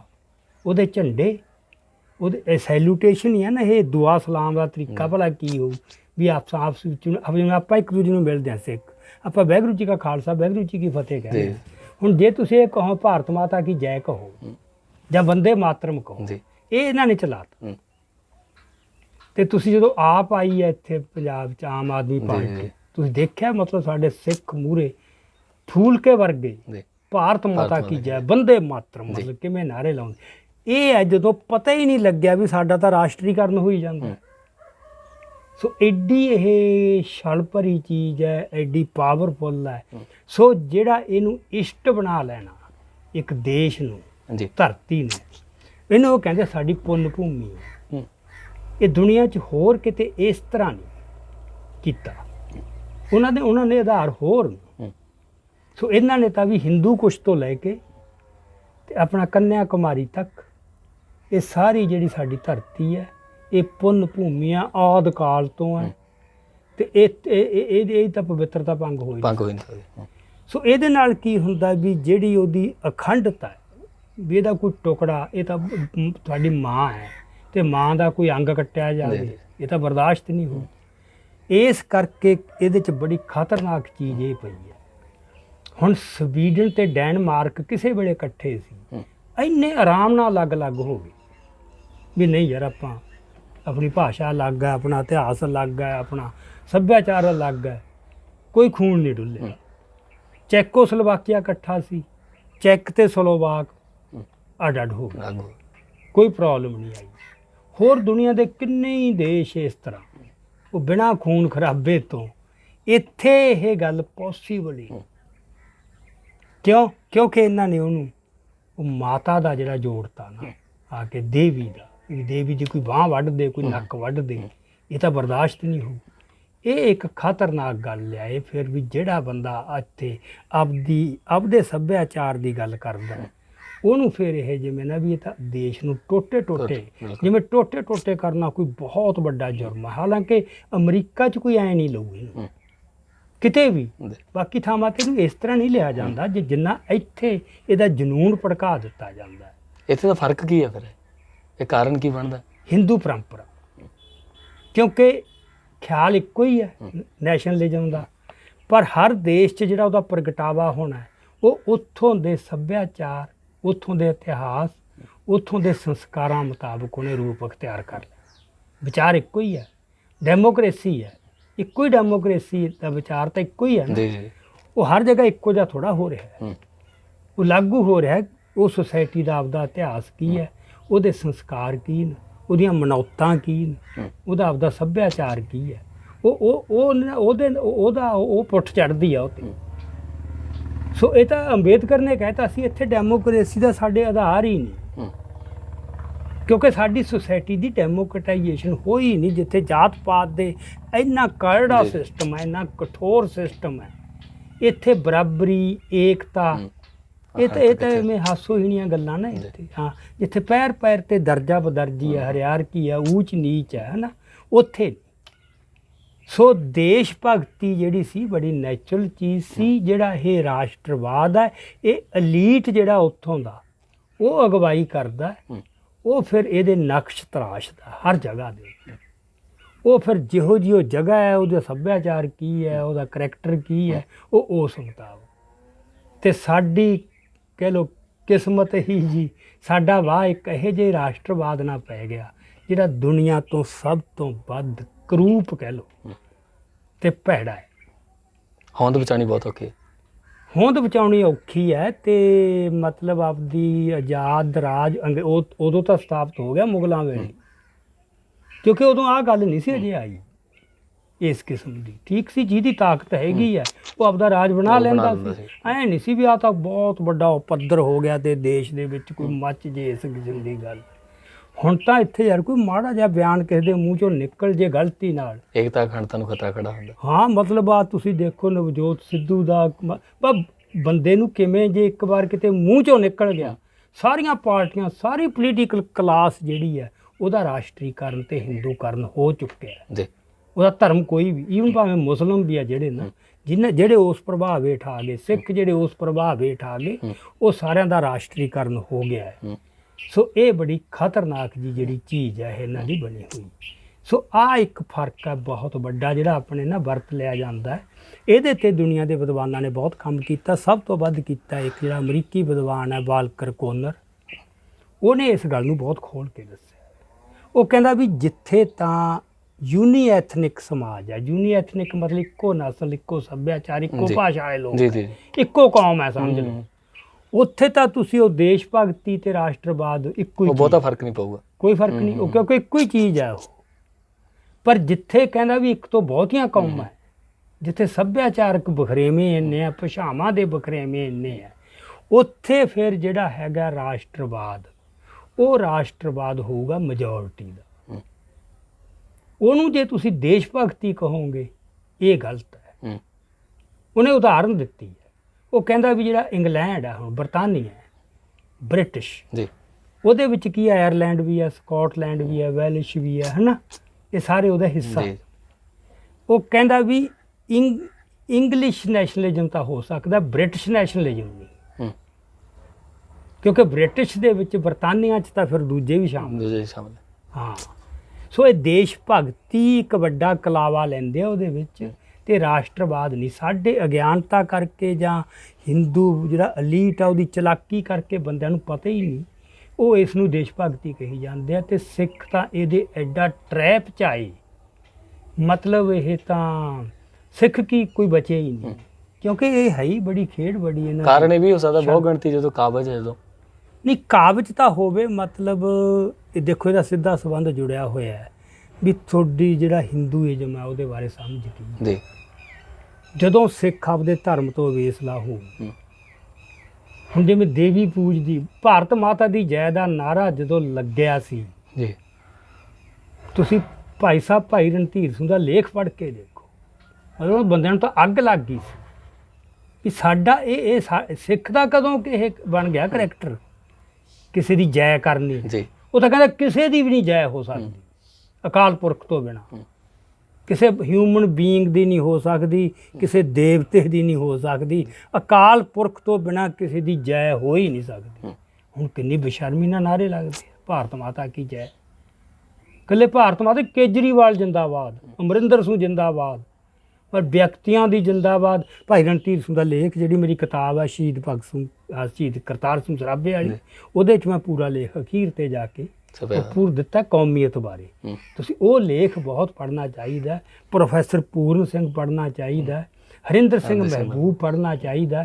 ਫਿਰ ਸਾਨੂੰ ਇਹਨਾਂ ਸੰਕਲਪਾਂ ਦੇ ਵਿੱਚ, ਇਹਨਾਂ ਗੱਲਾਂ ਦੇ ਵਿੱਚ ਇੱਕ ਨਿਖੇੜਾ ਆਊਗਾ ਵੀ ਇਹ ਚੱਕਰ ਕੀ ਹੈ। ਇਹ ਸਾਰਾ ਜਿਹੜਾ ਇਹ ਹੈਗਾ ਨੈਸ਼ਨਲਿਜ਼ਮ, ਇਹਦੇ 'ਚ ਧੌਂਸ ਜਮਾਉਣ ਦੀ ਬਿਰਤੀ ਹੈ ਇੱਕ ਦੂਜੇ 'ਤੇ।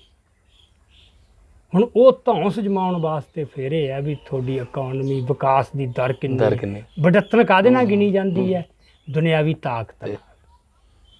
ਤੇ ਦੇਸ਼ ਭਗਤੀ 'ਚ ਜਾਂ ਜਿਹੜਾ ਸਾਡੇ ਧਰਮ ਦੇ ਹੈਗਾ ਉਹਦੇ 'ਚ ਵਡੱਤਨ ਕਿਹੜੀ ਹੈ? ਉਹ ਤੁਹਾਡੀ ਆਤਮਾ ਦੀ ਖੂਬਸੂਰਤੀ 'ਚ, ਤੁਹਾਡੀ ਸੋਲ ਕਿੰਨੀ ਕੁ ਖੂਬਸੂਰਤ, ਤੁਹਾਡੀ ਵਡੱਤਨ ਉਹਦੇ 'ਚ ਹੈ। ਤੁਸੀਂ ਦੁਰਾਚਾਰੀ ਹੋ ਕਿ ਸਦਾਚਾਰੀ ਹੋ, ਤੁਸੀਂ ਦਇਆਵਾਨ ਹੋ ਕਿ ਤੁਸੀਂ ਜ਼ਾਲਮ ਹੋ, ਹੈ ਨਾ? ਜਿਹੜੇ ਤੁਹਾਡੇ ਸਦਾਚਾਰਕ ਗੁਣ ਹੈ, ਤੁਹਾਡੀ ਵਡੱਤਨ ਉਹਦੇ 'ਚ ਹੈ। ਇੱਥੇ ਦੁਨਿਆਵੀ ਤਾਕਤ 'ਚ ਹੈ। ਸੋ ਜਿਹੜੀ ਧੌਂਸ ਜਮਾਉਣ ਦੀ ਹੈਗੀ ਹੈ, ਉਹਦੇ 'ਚ ਫਿਰ ਵੱਡੀਆਂ ਸੰਸਥਾਵਾਂ, ਵੱਡ ਆਕਾਰੀ ਦਿਓਕਦ ਸੰਸਥਾਵਾਂ, ਵੱਡੀ ਮਿਲਟਰੀ, ਵੱਡੀ ਬਿਊਰੋਕਰੇਸੀ, ਪੁਲਿਸ ਫੋਰਸ, ਅਦਾਲਤੀ ਸਿਸਟਮ, ਸਾਰੇ ਢਾਂਚੇ ਵੱਡੇ ਖੜੇ ਕੀਤੇ ਇਹ ਕੰਮ ਕਰਦਾ। ਤੇ ਰਵਿੰਦਰਨਾਥ ਟੈਗੋਰ ਨੇ ਮਤਲਬ ਉਹਨੇ ਕਿਹਾ ਸੀ, ਕਹਿੰਦਾ ਇਹਨਾਂ ਵੱਡੇ ਸੰਸਥਾਵਾਂ ਦੇ ਥੱਲੇ, ਢਾਂਚਿਆਂ ਦੇ ਥੱਲੇ ਇਨਸਾਨੀਅਤ ਦਾ ਸਾਹ ਘੁੱਟ ਜਾਂਦਾ, ਇਨਸਾਨੀਅਤ ਮਰ ਜਾਂਦੀ ਹੈ, ਉਹ ਪਦਾਰਥਕ ਤੇ ਦੁਨਿਆਵੀ ਸ਼ਾਨੋ ਸ਼ੌਕ ਦੀ ਬਸ ਰਹਿ ਜਾਂਦੀ। ਟੈਗੋਰ ਨੇ ਕਹੀ ਸੀ। ਟੈਗੋਰ ਨੇ ਕਹੀ ਸੀ। ਮੈਂ ਟੈਗੋਰ ਨੇ ਬਹੁਤ ਕਮਾਲ ਦੀ ਗੱਲ, ਇੱਕੋ ਹੀ ਬੰਦਾ ਮਤਲਬ ਜਿਹੜਾ ਸੀਗਾ ਜਿਹਨੇ ਨੈਸ਼ਨਲਿਜ਼ਮ ਦਾ ਇੰਨਾ ਵਿਰੋਧ ਕੀਤਾ। ਉਹ ਕਹਿੰਦਾ ਜਿੱਦਾਂ ਸਾਡੇ 'ਚ ਇਹ ਸੋਚ ਆ ਗਈ ਨਾ ਵੀ ਦੇਸ਼ ਇਨਸਾਨੀਅਤ ਤੋਂ ਵੱਡਾ ਹੈ, ਉਹਦੇ ਸਮਝ ਲਓ ਅਸੀਂ ਮਰ ਗਏ ਬਸ। ਇਨਸਾਨੀਅਤ ਗਈ। ਹੋ ਵੀ ਰਿਹਾ। ਹਾਂ, ਇਨਸਾਨੀਅਤ ਤੋਂ ਉੱਤੇ ਤਾਂ ਕੋਈ ਚੀਜ਼ ਹੋ ਹੀ ਨਾ ਸਕਦੀ। ਇੱਥੇ ਦੇਸ਼, ਇਨਸਾਨੀਅਤ ਕਤਲ ਕਰਨੀ ਪਏ ਜੇ ਕੋਈ ਵੀ ਕੁਕਰਮ, ਕੋਈ ਵੀ ਗੁਨਾਹ ਮਾਫ ਹੈ ਦੇਸ਼ ਦੇ ਨਾਂ ਤੇ। ਆਪਾਂ ਦੇਖ ਹੀ ਲਿਆ, ਜੇ ਤੁਸੀਂ ਮਤਲਬ ਘੱਟ ਗਿਣਤੀਆਂ ਦੇ ਕਤਲੇਆਮ ਕਰਨਾ, ਮੌਬ ਲਿੰਚਿੰਗ, ਮੌਬ ਲਿੰਚਿੰਗ, ਨਸਲਕੁਸ਼ੀ ਜੋ ਕਰਨੀ ਪੈਂਦੀ ਹੈ, ਦੇਸ਼ ਵੀ ਦੇਸ਼ ਕਾਇਮ ਰਹਿਣਾ ਚਾਹੀਦਾ। ਇਨਸਾਨੀਅਤ ਰੁਲਦੀ ਆ ਰੁਲ ਜੇ, ਖੁਸ਼ ਹੋ ਜੇ। ਤੋ ਇਹ ਫਿਰ ਇਸ਼ਟ ਬਣ ਗਿਆ ਨਾ, ਤੇ ਜਿਹੜੀ ਚੀਜ਼ ਇਸ਼ਟ ਬਣ ਗਈ ਸੋ ਗਈ। ਸੋ ਸਿੱਖ ਇਸ ਪੱਖੋਂ ਬੜੇ ਦਬਾਅ 'ਚ ਆ ਗਏ, ਕਿਉਂਕਿ ਜੇ ਤਾਂ ਚੇਤਨਾ ਉਹ ਹੁੰਦੀ ਸਪਿਰਿਟ ਭਾਈ ਸਾਹਿਬ, ਭਾਈ ਰਣਧੀਰ ਸਿੰਘ ਵਰਗੀ, ਵੀ ਅਕਾਲ ਪੁਰਖ ਤੋਂ ਬਿਨਾਂ ਕਿਸੇ ਦੀ ਜੈ ਜਿੰਦਾਬਾਦ ਸਾਡੇ ਮੂੰਹੋਂ ਨਿਕਲਣਾ ਨਹੀਂ ਸੀ ਚਾਹੀਦੀ। ਇਸ ਤਾਂ ਹੁਣ ਬਹੁਤ ਕੁਛ ਉਸ ਤਰ੍ਹਾਂ ਕਰਨ ਲੱਗ ਗਏ। ਆਹ ਮੋਮਬੱਤੀਆਂ ਚੁੱਕ ਕੇ ਯਾਰ ਮੁਜ਼ਾਹਰੇ ਕਰਨ ਦੀ ਇਹ ਕਿੱਥੋਂ ਸਿੱਖ ਦਾ ਸੀਗਾ? ਕਿਤੇ ਸਿੱਖ ਨੇ ਕਿਤੇ ਜਿੰਦਾਬਾਦ ਮੁਰਦਾਬਾਦ ਵੀ ਨਹੀਂ ਸੀ ਕੀਤਾ। ਤੁਸੀਂ ਮੋਰਚੇ ਜਿਹੜੇ ਸਾਰੇ ਨਾ ਸਾਡੇ ਗੁਰਦੁਆਰਿਆਂ ਵਾਲੇ, ਜਿੱਥੇ ਉਹ ਐ ਡਿਸਿਪਲਡ ਫੌਜ ਵਾਂਗੂ ਮਾਰਚ ਕਰ ਰਹੇ ਨੇ, ਜਾਂ ਵੈਗਰੂ ਦਾ ਜਾਪ ਹੋ ਰਿਹਾ, ਜਾਂ ਬੋਲੇ ਸੋ ਨਿਹਾਲ ਜਕਾਰੇ ਨੇ, ਜਾਂ ਜਕਾਰਾ ਜਾਂ ਜਾਪ ਹੈ। ਆ ਪਿੱਟ ਸਿਆਪਾ, ਛਾਤੀਆਂ ਪਿੱਟਣੀਆਂ, ਆਹ ਕੌਣ ਮੋਇਆ ਫਲਾਂ, ਆਹ ਕੀ ਹੋਇਆ ਫਲਾਨਾ ਮੋਇਆ, ਮਤਲਬ ਇਹ ਜਿਹੜਾ ਸਾਰਾ ਕੁਛ ਹੈ, ਇਹ ਸਾਡੇ ਸੱਭਿਆਚਾਰ, ਇਹ ਸਿੱਖ ਐਥੋਸ ਨਾਲ ਇਹਦਾ ਕੋਈ ਮੇਲ। ਸੋ ਇਹ ਤਾਂ ਚਲੋ ਆਪਾਂ ਗੱਲਾਂ ਬਹੁਤੀਆਂ ਨਾ, ਆਪਾਂ ਕਾਹਨੂੰ ਇਸ ਗੱਲ ਵਿੱਚੋਂ ਨਿਕਲਿਆ ਕਿਵੇਂ ਜਾ ਸਕਦਾ? ਜੇ ਆਪਾਂ ਨਿਕਲਣ ਦੀ ਗੱਲ ਕਰੀਏ, ਗੱਲ ਵਿੱਚੋਂ ਨਿਕਲਿਆ ਕਿਵੇਂ ਜਾ ਸਕਦਾ? ਉਹ ਤਾਂ ਇੱਕੋ ਹੀ ਆ, ਮਤਲਬ ਤੁਸੀਂ ਜਿਹੜਾ ਹੈਗਾ ਨਾ ਸਿੱਖ ਦਾ, ਜਿਹੜੀ ਸਿੱਖ ਦੀ ਤਾਕਤ ਕਿੱਥੇ ਹੈ? ਸਿੱਖ ਦੀ ਤਾਕਤ ਕਿਸੇ ਪਦਾਰਥਕ ਤਰੱਕੀ 'ਚ ਨਹੀਂ, ਕਿਸੇ ਦੌਲਤ 'ਚ ਨਹੀਂ, ਕਿਸੇ ਸਾਨੂੰ ਸ਼ੌਕਤ 'ਚ ਨਹੀਂ। ਉਹ ਤਾਂ ਦੁਨੀਆ 'ਚ ਹੋਰ ਬਥੇਰੇ। ਪ੍ਰੋਫੈਸਰ ਪੂਰਨ ਸਿੰਘ ਨੇ ਮਤਲਬ ਡਿਫਾਈਨ ਹੀ ਕਰਤਾ, ਕਹਿੰਦਾ ਅਸੀਂ ਦੁਨੀਆ 'ਚ ਕਾਹਦੇ ਵਾਸਤੇ ਆਏ ਹਾਂ? ਅਸੀਂ ਕਹਿੰਦਾ ਕੋਈ ਧਨਵਾਨ ਬਣਨ ਵਾਸਤੇ ਆਏ, ਧਨਵਾਨ ਤਾਂ ਲੱਖਾਂ ਤੁਰੇ ਫਿਰਦੇ। ਅਸੀਂ ਕੋਈ ਉਹ ਬਣਨ ਵਾਸਤੇ ਨੇ, ਅਸੀਂ ਕੋਈ ਵਿਗਿਆਨੀ ਬਣਨ ਵਾਸਤੇ ਨਹੀਂ ਆ, ਵਿਗਿਆਨੀ ਲੱਖਾਂ ਤੁਰੇ ਪਏ। ਉਹਨੇ ਜਿੰਨੀਆਂ ਦੁਨਿਆਵੀ ਗੱਲਾਂ ਸਾਰੀਆਂ ਵੀ ਉਹ ਤਾਂ ਬਹੁਤ ਤੁਰੇ ਫਿਰਦੇ ਨੇ। ਅਸੀਂ ਤਾਂ ਕਹਿੰਦਾ ਇਸ ਪੰਜ ਭੂਤਕ ਸਰੀਰ ਦੇ ਵਿੱਚ ਗੁਰੂਆਂ ਦਾ ਜਿਹੜੇ ਝਲਕਾਰਾ ਦੇਣਾ ਦੁਨੀਆ, ਵੀ ਸਾਡੇ ਸਭ ਕੁਛ ਚੋਂ ਗੁਰੂ ਦਾ ਜਿਹੜਾ ਇੱਕ ਝਲਕ ਮਿਲੇ ਲੋਕਾਂ ਨੂੰ। ਹੁਣ ਗੁਰੂ ਦੀ ਝਲਕ ਤਾਂ ਉਹ ਤਾਂ ਇੱਕ ਵੱਡੀ ਸਦਾਚਾਰਕ ਤੇ ਰੂਹਾਨੀ ਹੈ ਨਾ ਗੱਲ। ਸੋ ਸਾਡੀ ਵਡੱਤਨ ਰੂਹਾਨੀਅਤ ਦੇ ਵਿੱਚ ਸੀਗੀ, ਰੂਹਾਨੀ ਕਦਰਾਂ ਕੀਮਤਾਂ ਦੇ ਵਿੱਚ। ਤੇ ਇਹ ਜਿਹੜੀ ਸਾਡੇ 'ਚ ਸੋਚ ਜਿਹੜੀ ਆਈ ਗਈ, ਉਹ ਮਤਲਬ ਉਸ ਨੇ ਸਾਨੂੰ ਇਸ ਪੱਖੋਂ ਬੜਾ ਨੁਕਸਾਨ ਕੀਤਾ। ਸੋ ਮੇਰਾ ਆਪਣਾ ਇੱਥੇ ਜਿਹੜੀ ਆਪਣੇ ਸਾਰੇ ਸਮਝਣ ਵਾਸਤੇ ਗੱਲ ਹੈ, ਉਹ ਹੈਗੀ ਹੈ ਕਿ ਜਿਹੜੇ ਪਹਿਲੇ ਸਾਡੇ ਰਾਜ ਹੁੰਦੇ ਸੀ, ਨੇਸ਼ਨ ਸਟੇਟ ਦਾ ਤੇ ਪਹਿਲੇ ਰਾਜਾਂ ਦਾ ਕੀ ਫਰਕ ਹੈ, ਇਹ ਸਮਝ ਲੈਣਾ ਚਾਹੀਦਾ। ਜ਼ਾਲਮ ਤਾਂ ਹਰ ਰਾਜ ਹੋਊ, ਜਦੋਂ ਖਤਰਾ ਹੋਊਗਾ ਉਹਨੂੰ ਜ਼ੁਲਮ ਕਰਨਾ, ਠੀਕ ਹੈ ਨਾ। ਹੁਣ ਇੱਥੇ ਧਾੜ ਵੀ ਆਉਂਦੇ ਸੀ ਆਪਣੇ, ਠੀਕ ਹੈ, ਧਾੜ ਵੀ ਆਏ, ਉਹ ਤੁਹਾਡੇ ਜਿਸਮਾਂ ਤੇ ਮਾਰ ਕਰ ਜਾਂਦੇ ਸੀ, ਲੁੱਟ ਗਏ ਤੁਹਾਨੂੰ, ਚੀਜ਼ਾਂ ਲੈ ਗਏ, ਮਾਰ ਗਏ। ਤੁਹਾਡੇ ਮਨਾਂ ਤੇ ਕੋਈ ਮਤਲਬ ਤੁਹਾਡੇ ਆਦਰਸ਼ਾਂ ਤੇ, ਤੁਹਾਡੀ ਅੰਤਰੀਵ ਆਤਮਾ ਤੇ ਉਹਦਾ ਕੋਈ ਫਰਕ ਨਹੀਂ ਸੀ। ਇਹ ਜਿਹੜੀ ਨੇਸ਼ਨ ਸਟੇਟ ਹੈ, ਇਹ ਤਾਂ ਤੁਹਾਡੇ ਮਨ ਨੂੰ ਕੰਟਰੋਲ ਕਰਦੀ। ਉਹਦੇ ਉਹ ਸਾਧਨ ਫਿਰ ਐਜੂਕੇਸ਼ਨ ਹੈ, ਉਹਦਾ ਮੀਡੀਆ ਹੈ, ਉਹਦੀਆਂ ਸਾਰੀਆਂ ਸੰਸਥਾਵਾਂ ਹੈ, ਸਾਰਾ ਕੁਝ। ਤੁਹਾਡੇ ਆਦਰਸ਼ ਹੀ ਬਦਲ ਦਿੰਦੇ ਆ ਯਾਰ, ਸਿੱਖਾਂ ਦੇ ਬਦਲਤੇ, ਜੀ ਜੀ ਆਦਰਸ਼ ਬਦਲਤੇ ਸਿੱਖਾਂ ਦੇ, ਸਭ ਕੁਝ ਹੀ ਇੰਨੀ ਮੌਜ ਨਾਲ ਭੁੱਲ ਗਏ ਸਭ ਕੁਝ। ਹਾਂ ਹੁਣ ਦੇਖੋ ਬੇਅਦਬੀ ਦੀਆਂ ਘਟਨਾਵਾਂ ਹੋ ਰਹੀਆਂ, ਨਿਹੰਗ ਸਿੰਘ ਤੇ ਹੋਰ ਜਿਹੜੇ ਬੰਦਿਆਂ 'ਚ ਜਜ਼ਬਾ ਹੈ ਉਹ ਕਿਵੇਂ ਪਿੱਟ ਰਹੇ ਨੇ ਪੇਨ 'ਚੋਂ, ਬੇਦਰਦ ਦੇ ਵਿੱਚੋਂ, ਵੀ ਕੀ ਹੋ ਗਿਆ ਤੁਸੀਂ ਬੰਦਾ ਯਾਰ ਬੇਅਦਬੀ ਕਰਕੇ ਆਰਾਮ ਨਾਲ ਤੁਰ ਜੇ ਇੱਥੋਂ, ਘਰਾਂ ਚੋਂ ਨਿਕਲ ਨੂੰ ਬਾਰ-ਬਾਰ ਵਾਜੇ ਦੇਣੇ ਪੈ ਰਹੇ। ਹਾਂ ਵੀ ਇਹ ਕੀ ਹੋ ਗਿਆ, ਕੀ ਸਾਡਾ ਗਿਆ, ਜੀ। ਉਹ ਆ ਗਿਆ। ਸੋ ਪ੍ਰੋਫੈਸਰ ਪੂਰਨਸ ਨੇ ਕਿਹਾ ਸੀ ਜਿਹੜਾ ਸਾਡਾ ਨੈਸ਼ਨਲਿਜ਼ਮ ਹੈ ਨਾ, ਉਹ ਕਿਸੇ ਨਾ ਤਾਂ ਭੋਏ ਮੰਡਲ ਨਾਲ, ਕਿਸੇ ਜੀਓਗ੍ਰਾਫੀ ਨਾਲ ਜੁੜਿਆ, ਨਾ ਕਿਸੇ ਪ੍ਰਜਲਬਤ ਆਦਰਸ਼ਵਾਦ ਨਾਲ ਜੁੜਿਆ, ਕਿਸੇ ਆਈਡੀਆ ਨਾਲ ਨਹੀਂ ਜੁੜਿਆ। ਸਾਡਾ ਤਾਂ ਗੁਰੂ ਨਾਲ ਨਿੱਜੀ ਪ੍ਰੇਮ ਤੇ ਜੁੜਿਆ ਬਸ। ਗੁਰੂ ਤੋਂ ਬਿਨਾ ਸਾਡਾ ਹੋਰ ਕੋਈ ਲਗਾ ਹੀ ਨਹੀਂ। ਕਹਿਣ ਤੋਂ ਭਾਵ ਇਸੇ ਸਿਧਾਂਤਾਂ ਦੇ ਕਾਰਨ ਹੀ ਜਿਹੜਾ ਸਿੱਖ ਰਾਜ, ਜੇ ਆਪਾਂ ਸਿੱਖ ਰਾਜ ਦੀ ਵੀ ਗੱਲ ਕਰਦੇ ਹਾਂ, ਜੇ ਆਪਾਂ ਰਾਸ਼ਟਰ ਦੀ ਗੱਲ ਕਰਦੇ ਵੀ ਰਾਸ਼ਟਰ ਇੰਨਾ ਖਤਰਨਾਕ ਹੈ, ਰਾਸ਼ਟਰਵਾਦ ਇੰਨਾ ਖਤਰਨਾਕ ਹੈ, ਤਾਂ ਸਿੱਖ ਰਾਸ਼ਟਰਵਾਦ ਵਿੱਚ ਜਿਹੜੀ ਦੂਜੀ ਕੌਮਾਂ ਜਿਹੜੀਆਂ ਵਸਣਗੀਆਂ ਉਹਨਾਂ ਦੀ ਹੋਂਦ ਸੁਰੱਖਿਅਤ ਰਹਿ ਸਕਦੀ ਹੈ। ਉਹਨਾਂ ਦੇ ਜੇ ਆਪਾਂ ਗੱਲ ਕਰੀਏ ਵਿਲੱਖਣਤਾ ਜਿਹੜੀ ਉਹਨਾਂ ਦੀ, ਜਿਹੜਾ ਸਿੱਖ ਦੇਖੋ ਅਸੀਂ ਟਰਮ ਵਰਤ ਲੈਂਦੇ ਹਾਂ ਸਿੱਖ ਨੈਸ਼ਨਲਿਜ਼ਮ, ਕਿਉਂਕਿ ਇਹ ਟਰਮ ਅੱਜ ਕੱਲ੍ਹ ਪ੍ਰਚਲਿਤ ਹੈ। ਕਿਉਂਕਿ ਜੇ ਤੁਸੀਂ ਕਮਿਊਨੀਕੇਟ ਕਰਨਾ, ਬਾਕੀ ਲੋਕਾਂ ਨੂੰ ਦੱਸਣਾ, ਤੁਹਾਨੂੰ ਐਂ ਦੱਸਣਾ ਪਊਗਾ, ਜੀ ਜੀ ਜੀ, ਤੁਹਾਨੂੰ ਆਪਦਾ ਦਾਅਵਾ ਵੀ ਰਾਜ ਦਾ ਇਸ ਆਧਾਰ ਤੇ ਵੀ ਅਸੀਂ ਯਾਰ ਨੇਸ਼ਨ ਹਾਂ, ਜੀ ਜੀ, ਠੀਕ ਹੈ। ਅਦਰਵਾਈਜ਼ ਤਾਂ ਵੈਸੇ ਸਾਨੂੰ ਜਿਹੜੀ ਨੇਸ਼ਨ ਟਰਮ ਹੈ ਠੀਕ ਨਹੀਂ ਸਾਡੇ ਵਾਸਤੇ, ਉਹ ਸਾਡੇ ਸਾਰੇ ਗੁਣਾਂ ਨੂੰ ਡਿਸਕ੍ਰਾਈਬ ਨਹੀਂ ਕਰਦੀ। ਸਾਡੇ ਵਾਸਤੇ ਸੰਗਤ ਜਿਹੜੀ ਹੈ ਨਾ, ਐਕਚੁਅਲੀ ਉਹਦੇ ਚੋਂ ਗੁਰੂ ਦਾ ਰੂਪ ਝਲਕਦਾ ਜੀ, ਨੇਸ਼ਨ ਚੋਂ ਨਹੀਂ। ਨੇਸ਼ਨ ਇੱਕ ਪੋਲੀਟੀਕਲ ਟਰਮ ਹੈ, ਉਹ ਇੱਕ ਜਿਹੜੀ ਸੰਗਤ ਹੈ ਉਹ ਰੂਹਾਨੀ ਹੈ ਇੱਕ ਸੰਗਤ। ਪਰ ਜਿਹੜਾ ਅੱਜ ਤੁਸੀਂ ਦਾਅਵਾ ਪੇਸ਼ ਕਰਨਾ ਹੈ ਵੀ ਸਾਡਾ ਰਾਜ ਕਰਨ ਦਾ ਦਾਅਵਾ ਹੈ, ਉਹ ਤਾਂ ਫਿਰ ਅੱਜ ਉਹੀ ਪ੍ਰਵਾਨ ਹੋਊ ਨਾ ਜਿਹੜਾ ਉਹ ਮਾਹੌਲ ਜੋ ਚੱਲ ਰਿਹਾ ਹੈ। ਅਸੀਂ ਤਾਂ ਉਹ ਵੀ ਸ਼ਰਤਾਂ ਪੂਰੀਆਂ ਕਰਦੇ ਹਾਂ ਵੀ ਉਸ ਤਰ੍ਹਾਂ ਡਿਫਾਈਨ ਕਰ ਲਓ ਵੀ ਅਸੀਂ ਸੈਪਰੇਟ ਨੇਸ਼ਨ ਹਾਂਗੇ, ਹਾਂ ਇੱਕ ਵੱਖਰੀ ਤੇ ਸੁਤੰਤਰ ਕੌਮ ਆ, ਉਸ ਆਧਾਰ ਤੇ ਵੀ ਸਾਨੂੰ ਰਾਜ ਚਾਹੀਦਾ। ਚਲੋ ਦੂਜਾ ਵੱਡਾ ਦਾਅਵਾ ਤਾਂ ਸਾਡਾ ਹੈਗਾ ਹੀ ਹੈ ਵੀ ਸਾਨੂੰ ਤਾਂ ਗੁਰੂ ਨੇ ਬਖਸ਼ੀ ਆ ਪਾਤਸ਼ਾਹੀ, ਹੈ ਨਾ, ਤੋ ਇਸ ਦਾ ਅਕਾਲ ਪੁਰਖ ਤੋਂ ਬਿਨਾਂ ਕਿਸੇ ਦੇ ਅਧੀਨ ਹੋ ਹੀ ਨਹੀਂ ਸਕਦੇ। ਪਰ ਉਹਨੂੰ ਅਗਲੇ ਕਹਿਣਗੇ ਇਹ ਕੋਈ ਗੱਲ ਸਰਪ੍ਰਵਾਨ ਥੋੜਾ, ਇਹ ਤਾਂ ਤੁਹਾਡਾ ਵਿਸ਼ਵਾਸ ਹੈ। ਸੋ ਇਸ ਕਰਕੇ ਆਪਾਂ ਉਹ ਵੀ ਕਰ ਲੈਂਦੇ ਹਾਂ। ਪਰ ਹੁਣ ਇੱਥੇ ਇੱਕ ਸਮਝਣ ਵਾਲੀ ਗੱਲ ਇਹ ਹੈ, ਇੱਕ ਤਾਂ ਜਦੋਂ ਤੁਸੀਂ ਆਪਦਾ ਦਾਅਵਾ ਪੇਸ਼ ਕਰਨਾ ਉੱਥੇ ਤਾਂ ਤੁਸੀਂ ਇਹ ਕਰ ਲਓਗੇ, ਪਰ ਕੀ ਤੁਹਾਨੂੰ ਅੰਦਰ ਅਹਿਸਾਸ ਹੈ ਇਸ ਗੱਲ ਦਾ ਵੀ ਯਾਰ ਜਿਹੜਾ ਸਾਡਾ ਰਾਜ ਹੋਊ ਉਹ ਨੇਸ਼ਨ ਸਟੇਟ ਨਹੀਂ ਹੋਊ। ਪਹਿਲੀ ਵੀ ਸਾਡੇ ਜਿਹੜੇ ਰਾਜ ਸੀ ਉਹ ਨੇਸ਼ਨ ਸਟੇਟ ਨਹੀਂ ਸੀ। ਕਿਉਂ? ਨੇਸ਼ਨ ਨੇ ਕੀ ਕਰਨਾ, ਜਿਹੜੀ ਨੇਸ਼ਨ ਸਟੇਟ ਹੈ ਉਹਦਾ ਏਜੰਡਾ ਹੈ ਨੇਸ਼ਨ ਬਿਲਡਿੰਗ, ਤੇ ਨੇਸ਼ਨ ਬਿਲਡ ਹੁੰਦੀ ਹੈ ਡਿਫਰੈਂਸ ਖਤਮ ਕਰਕੇ, ਜਿਹੜੇ ਕਲਚਰਲ ਡਿਫਰੈਂਸ ਹੈ, ਇਕਸਾਰਤਾ ਲਿਆ ਕੇ, ਡਾਇਵਰਸਿਟੀ ਭੰਨ ਕੇ।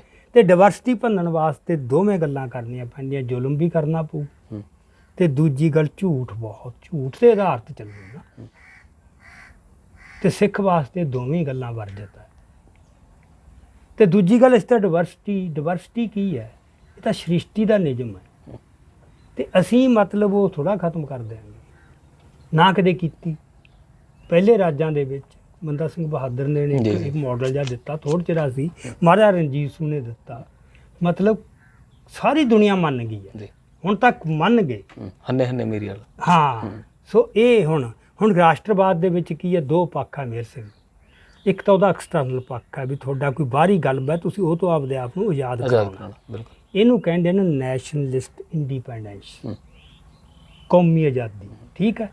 ਇੱਕ ਉਹਦਾ ਇੰਟਰਨਲ ਵੀ ਹੈ, ਉਹ ਹੈਗਾ ਲਿਬਰੇਸ਼ਨਿਸਟ ਆਈਡੀਅਲ, ਵੀ ਜਿਹੜੀ ਤੁਸੀਂ ਆਜ਼ਾਦੀ ਲੈ ਲਈ, ਉਹ ਇੱਕ ਤਾਂ ਹੁੰਦਾ ਐਲੀਟ ਨੇ ਲੈ ਲਈ, ਜਿਵੇਂ ਇੱਥੇ ਹਿੰਦੂ ਨੇ ਅੰਗਰੇਜ਼ ਕੱਢਤੇ, ਤੇ ਇੱਕ ਐਲੀਟ ਹੈ ਉਹਨੇ ਆਪਦੇ ਹੱਥ 'ਚ ਲੈ ਲਈ, ਲੋਕ ਉਵੇਂ ਹੀ ਰਹਿ ਗਏ, ਲੋਕਾਂ ਕੋਲ ਨਹੀਂ ਗਏ। ਸਿੱਖਾਂ ਦਾ ਇਹ ਨਹੀਂ ਹੋ ਸਕਦਾ, ਇਹਨਾਂ ਤਾਂ ਹੰਨੇ ਜਿਹੜੀ ਹੈਗੀ ਹੈ ਮੇਰੀ ਉਹ ਵੰਡਣੀ, ਇਹਦਾ ਉਦੇਸ਼ ਹੈ। ਸੋ ਇੱਥੇ ਐਲੀਟ ਵਾਲਾ ਸਾਡਾ ਨੈਸ਼ਨਲਿਜ਼ਮ ਨਹੀਂ ਹੋ ਸਕਦਾ, ਸਾਡਾ ਤਾਂ ਉਹ ਜਿਹੜਾ ਹੈਗਾ ਵੀ ਸਾਰਾ ਹਰ ਇੱਕ ਵਾਸਤੇ ਉਹ। ਸੋ ਇਸ ਕਰਕੇ ਸਾਡੇ 'ਚ ਦੋਵੇਂ ਚੀਜ਼ਾਂ, ਨੈਸ਼ਨਲਿਸਟ ਇੰਡੀਪੈਂਡੈਂਸ ਤੇ ਲਿਬਰੇਸ਼ਨਿਸਟ ਆਈਡੀਅਲ, ਜਿਹੜਾ ਉਹ ਆਦਰਸ਼ ਹੈ ਇੱਕ, ਵੀ ਅਸੀਂ ਸਾਵਾਂਪਣ ਲਿਆਉਣਾ, ਬਰਾਬਰੀ ਲਿਆਉਣੀ ਹੈ, ਕੋਈ ਵਿਤਕਰਾ ਨਹੀਂ ਹੋ। ਜੇ ਉਹ ਨਹੀਂ, ਫਿਰ ਸਾਡੀ ਕੋਈ ਵਿਸ਼ੇਸ਼ਤਾ ਹੀ ਨਹੀਂ ਦੂਜਿਆਂ ਨਾਲੋਂ, ਫਿਰ ਤਾਂ ਮੁਕਾਬਲਾ ਹੀ ਹੈ ਨਾ, ਵੀ ਤੁਹਾਡਾ ਕਿ ਸਾਡਾ। ਜਿਵੇਂ ਬੀਜੇਪੀ ਤੇ ਕਾਂਗਰਸ ਦਾ ਵੀ ਤੁਹਾਡੀ ਨਸਲ ਖੁਸ਼ੀ ਤੇ ਸਾਡੀ ਨਸਲ ਖੁਸ਼ੀ ਕਿਹੜੀ ਵੱਡੀ ਹੈ। ਇਹੀ ਹੁਣ ਹਰ ਇਲੈਕਸ਼ਨ ਦੇ ਵਿੱਚ ਮੁੱਦਾ ਇਹੀ ਬਣਦਾ। ਉਹ ਉਹਨਾਂ ਨੂੰ ਗੁਜਰਾਤ ਯਾਦ ਕਰਾਉਂਦੇ ਆ, ਉਹਨੂੰ ਦਿੱਲੀ ਯਾਦ ਕਰਾਉਂਦੇ ਆ। ਇੱਕ ਮੈਨੂੰ ਇਹ ਲੱਗਦਾ ਵੀ ਜਿਹੜਾ ਸਿੱਖਾਂ ਦੇ ਵਿੱਚ ਇਹ ਗੱਲ ਐਡੀ ਛੇਤੀ ਕਿਉਂ ਪ੍ਰਵਾਨ ਹੋ ਗਈ ਵੀ ਭਾਰਤ ਸਾਡਾ ਦੇਸ਼ ਹੈ। ਕਿਉਂਕਿ ਜਿੰਨਾ ਚਿਰ ਅੰਗਰੇਜ਼ਾਂ ਦੀ ਗੁਲਾਮ ਨਹੀਂ ਹੋਏ ਇਹ ਕਿਤੇ ਅਸੀਂ ਕਿਹਾ ਹੀ ਨਹੀਂ ਵੀ ਸਾਡਾ ਦੇਸ਼ ਭਾਰਤ ਹੈ। ਸਾਡਾ ਦੇਸ਼ ਪੰਜਾਬ ਸੀ। ਤੁਹਾਨੂੰ ਮੈਂ ਕੁਛ ਨਾ ਪੜ੍ਹ ਕੇ ਸੁਣਾਉਣਾ ਆਪਣੇ। ਹਾਂ, ਸਾਡਾ ਦੇਸ਼ ਕਿਹੜਾ ਸੀ? ਸ਼ਾਹ ਮੁਹੰਮਦ ਨੇ ਲਿਖਿਆ ਨਾ ਜੰਗਨਾਮਾ, ਜੰਗ ਹਿੰਦ ਪੰਜਾਬ ਦਾ ਹੋਣ ਲੱਗਾ, ਦੋ ਦੇਸ਼ ਹਨ। ਠੀਕ ਹੈ, ਕੋਈ ਓਲਾ ਹੀ ਨਹੀਂ ਉੱਥੇ। ਉਦੋਂ ਬਾਅਦ ਕਾਦਰਜਾਰ ਹੈ, ਬੜਾ ਵੱਡਾ ਸ਼ਹਿਰ ਹੈ। ਉਹਨੇ ਹਰੀ ਸਿੰਘ ਨਲਵੇ ਬਾਰੇ ਜਿਹੜੀ ਸੀਰਫੀ ਲਿਖੀ ਹੈ, ਬਿਗਲ ਬੱਜਾ ਹੈ ਮੁਲਕ ਪੰਜਾਬ ਅੰਦਰ, ਦਿਨ ਰਾਤ ਨਾ ਕਿਤੇ ਮੁਕਾਮ ਕਰਨਾ। ਉੱਥੇ ਮੁਲਕ ਕਿਹੜਾ ਹੈ? ਉਹ ਪੰਜਾਬ ਹੈ। ਇਹ ਕਾਦਰਜਾਰ ਕਹਿੰਦਾ ਹੈ। ਫਿਰ ਉਸ ਤੋਂ ਬਾਅਦ ਕਵੀ ਮਟਕਾ ਇੱਕ, ਉਹ ਕਹਿੰਦਾ ਦੋ ਮੁਲਕ ਮਾਲਕ ਬਹਾਦਰ ਜਵਾਂ, ਦੋ ਸਹਿਨਸ਼ਾਹ ਅਦਾਲਤ ਨਿਸ਼ਾਨ। ਪੰਜਾਬ ਤੇ ਹਿੰਦੁਸਤਾਨ ਦੋ ਮੁਲਕ ਕਹਿ ਰਿਹਾ ਉਦੋਂ। ਫਿਰ ਬਾਰੇ ਸ਼ਾਹ ਕਹਿੰਦਾ ਸੁਰਮਾ ਨੈਣਾ ਦੀ ਧਾਰ ਵਿੱਚ ਖੁੱਭ ਰਿਹਾ, ਚੜਿਆ ਹਿੰਦ ਤੇ ਕਟਕ ਪੰਜਾਬ ਦਾ ਜੀ। ਕਿੰਨੀ ਕਲੀਅਰ ਕੱਟ ਹੈ। ਸੋ ਇਹ ਬਾਰੇ ਸ਼ਾਹ ਕਹਿੰਦਾ। ਹੁਣ ਪ੍ਰੋਫੈਸਰ ਮੋਹਨ ਸਿੰਘ ਦੀ ਜਿਹੜੀ ਦੇਸ਼ ਪਿਆਰ ਕਵਿਤਾ ਹੈ, ਬਾਗਾਂ ਛੱਡਦੇ ਹੰਝੂਆਂ ਵਾਲੀਏ ਨੀ, ਪੈਰ ਧਰਨ ਦੇ ਮੈਨੂੰ ਰਕਾਬ ਉੱਤੇ, ਮੇਰੇ ਦੇਸ਼ ਤੇ ਬਣੀ ਹੈ ਭੀੜ ਭਾਰੀ, ਟੁੱਟ ਪਏ ਨੇ ਬੈਰੀ ਪੰਜਾਬ ਉੱਤੇ, ਸਰੂ ਵਰਗੀ ਜਵਾਨੀ ਕੀ ਮੈਂ ਫੂਕਣੀ ਹੈ, ਬਹਿ ਗਏ ਭੂੰਡ ਜੇ ਆ ਕੇ ਗੁਲਾਬ ਉੱਤੇ। ਇਹ ਦੇਸ਼ ਪਿਆਰ ਹੈ ਵੀ ਜੇ ਫੁੱਲ ਦੇ ਗੁਲਾਬ, ਦੇਸ਼ਾਂ ਵਿੱਚੋਂ ਦੇਸ਼ ਪੰਜਾਬ ਨਹੀਂ ਸਹੀ, ਉਹ ਫੁੱਲਾਂ ਵਿੱਚੋਂ ਫੁੱਲ ਗੁਲਾਬ ਨਹੀਂ ਸਹੀ। ਸੋ ਸਾਡੇ ਤਾਂ ਦੇਸ਼ ਦਾ ਸੀਗਾ ਵੀ ਸਾਡਾ ਦੇਸ਼ ਪੰਜਾਬ ਸੀ। ਤੇ ਇਹਦੇ ਵਿੱਚੋਂ ਜਿਹੜਾ ਇਹ ਹੈ ਵੀ ਭਾਰਤ ਸਾਡਾ ਦੇਸ਼, ਇਹ ਬਣਿਆ ਜਦੋਂ ਅੰਗਰੇਜ਼ਾਂ ਦੇ ਗੁਲਾਮ ਹੋ ਗਏ।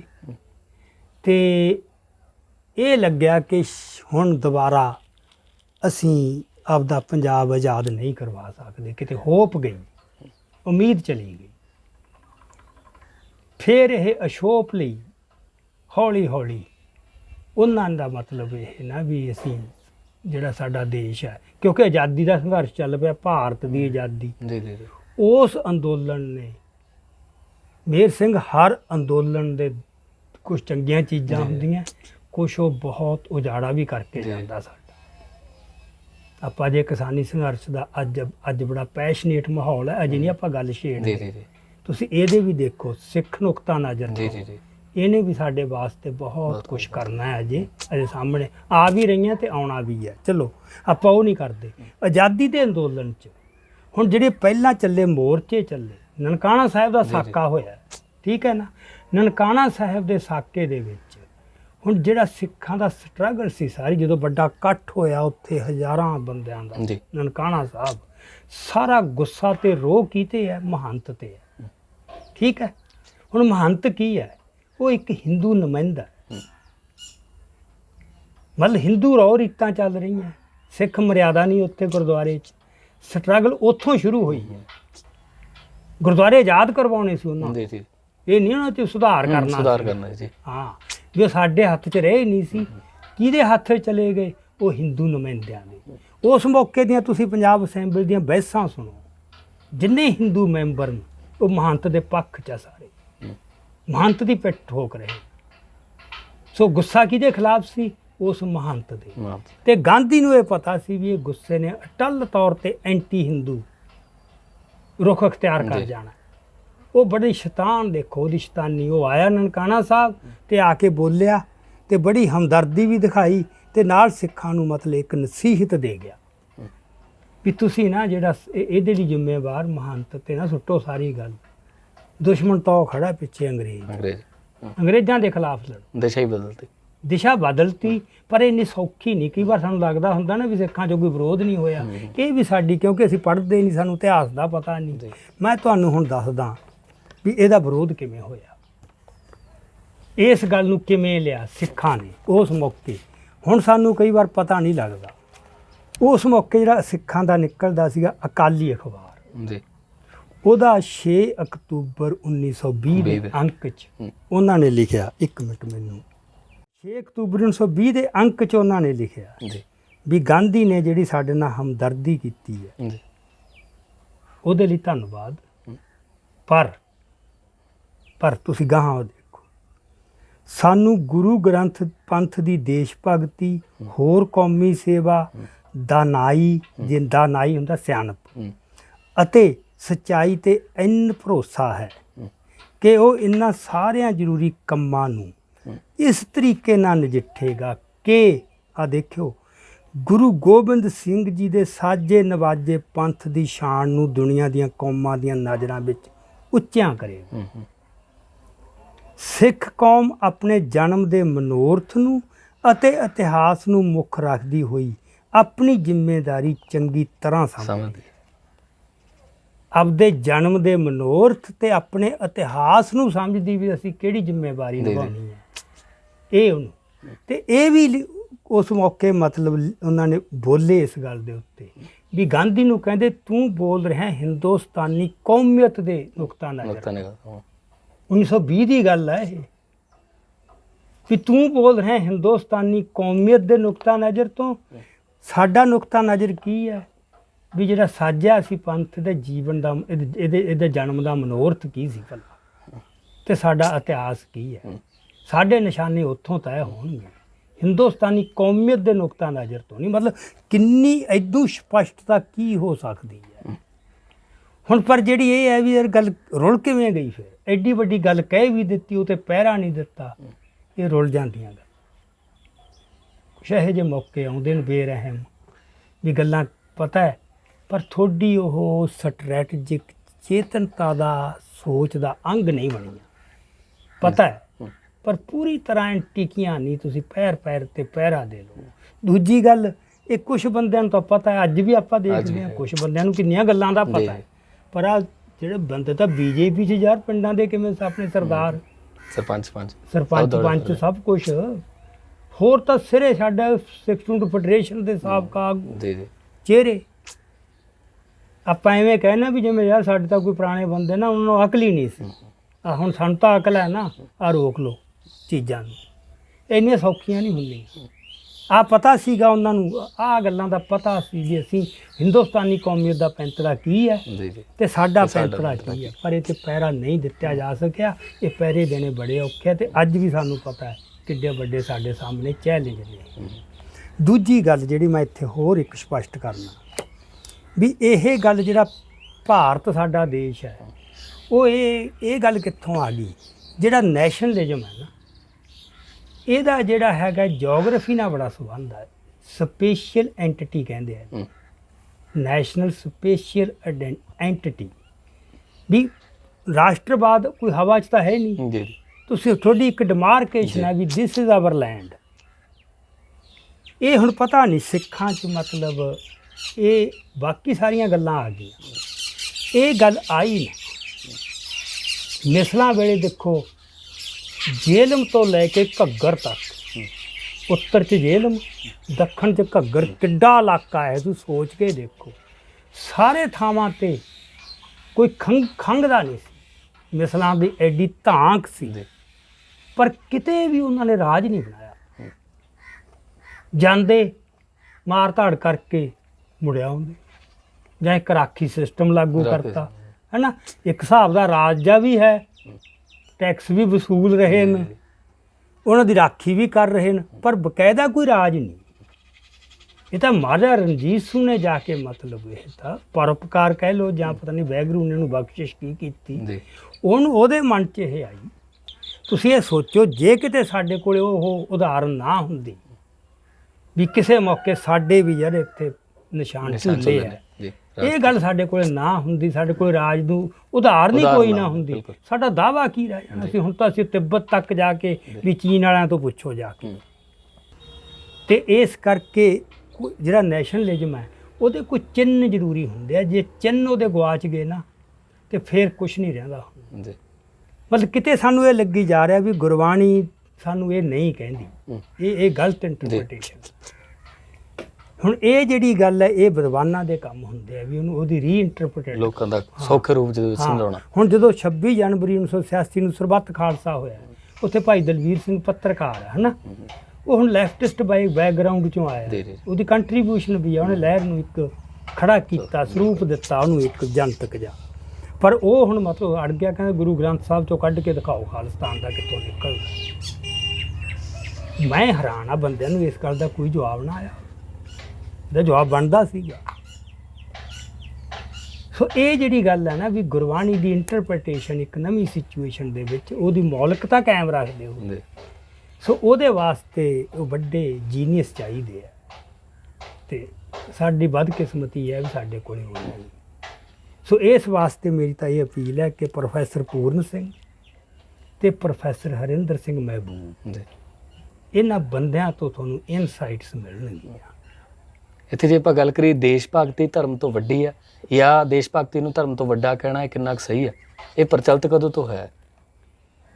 ਦੇਖੋ, ਇਹ ਪ੍ਰਚਲਿਤ ਤਾਂ ਵੈਸੇ ਦੈਟ ਵੇ ਹੋਇਆ ਯੂਰਪ ਤੋਂ।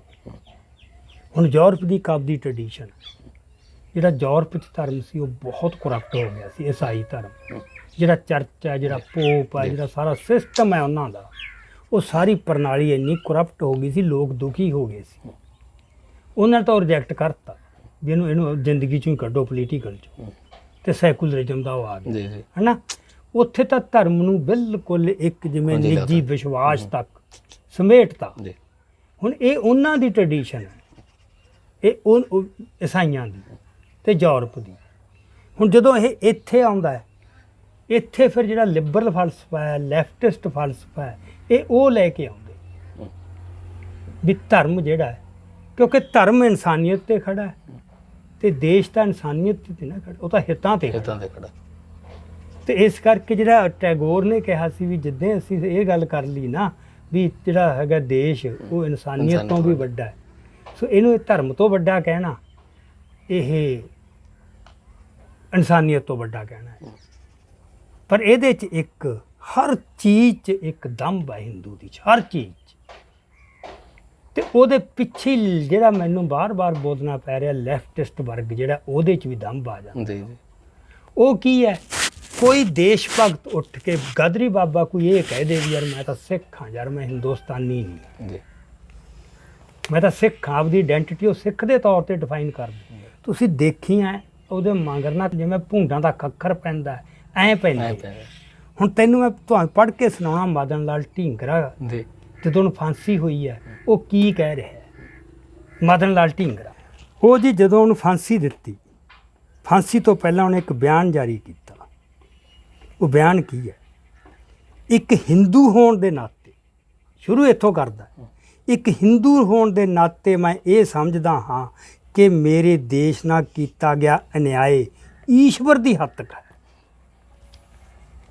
ਮੈਂ ਰੱਬ ਨੂੰ ਦੇਸ਼ ਤੇ ਲਿਆ ਖੜਾਇਆ, ਜਿਹਦਾ ਮਤਲਬ ਉਹਨਾਂ ਦਾ ਈਸ਼ਵਰ ਦਾ, ਰੱਬ ਦਾ ਕਨਸੈਪਟ ਵੀ ਕਿੰਨਾ ਸੌੜਾ ਹੈ, ਕਿੰਨਾ ਕਮਜ਼ੋਰ ਹੈ।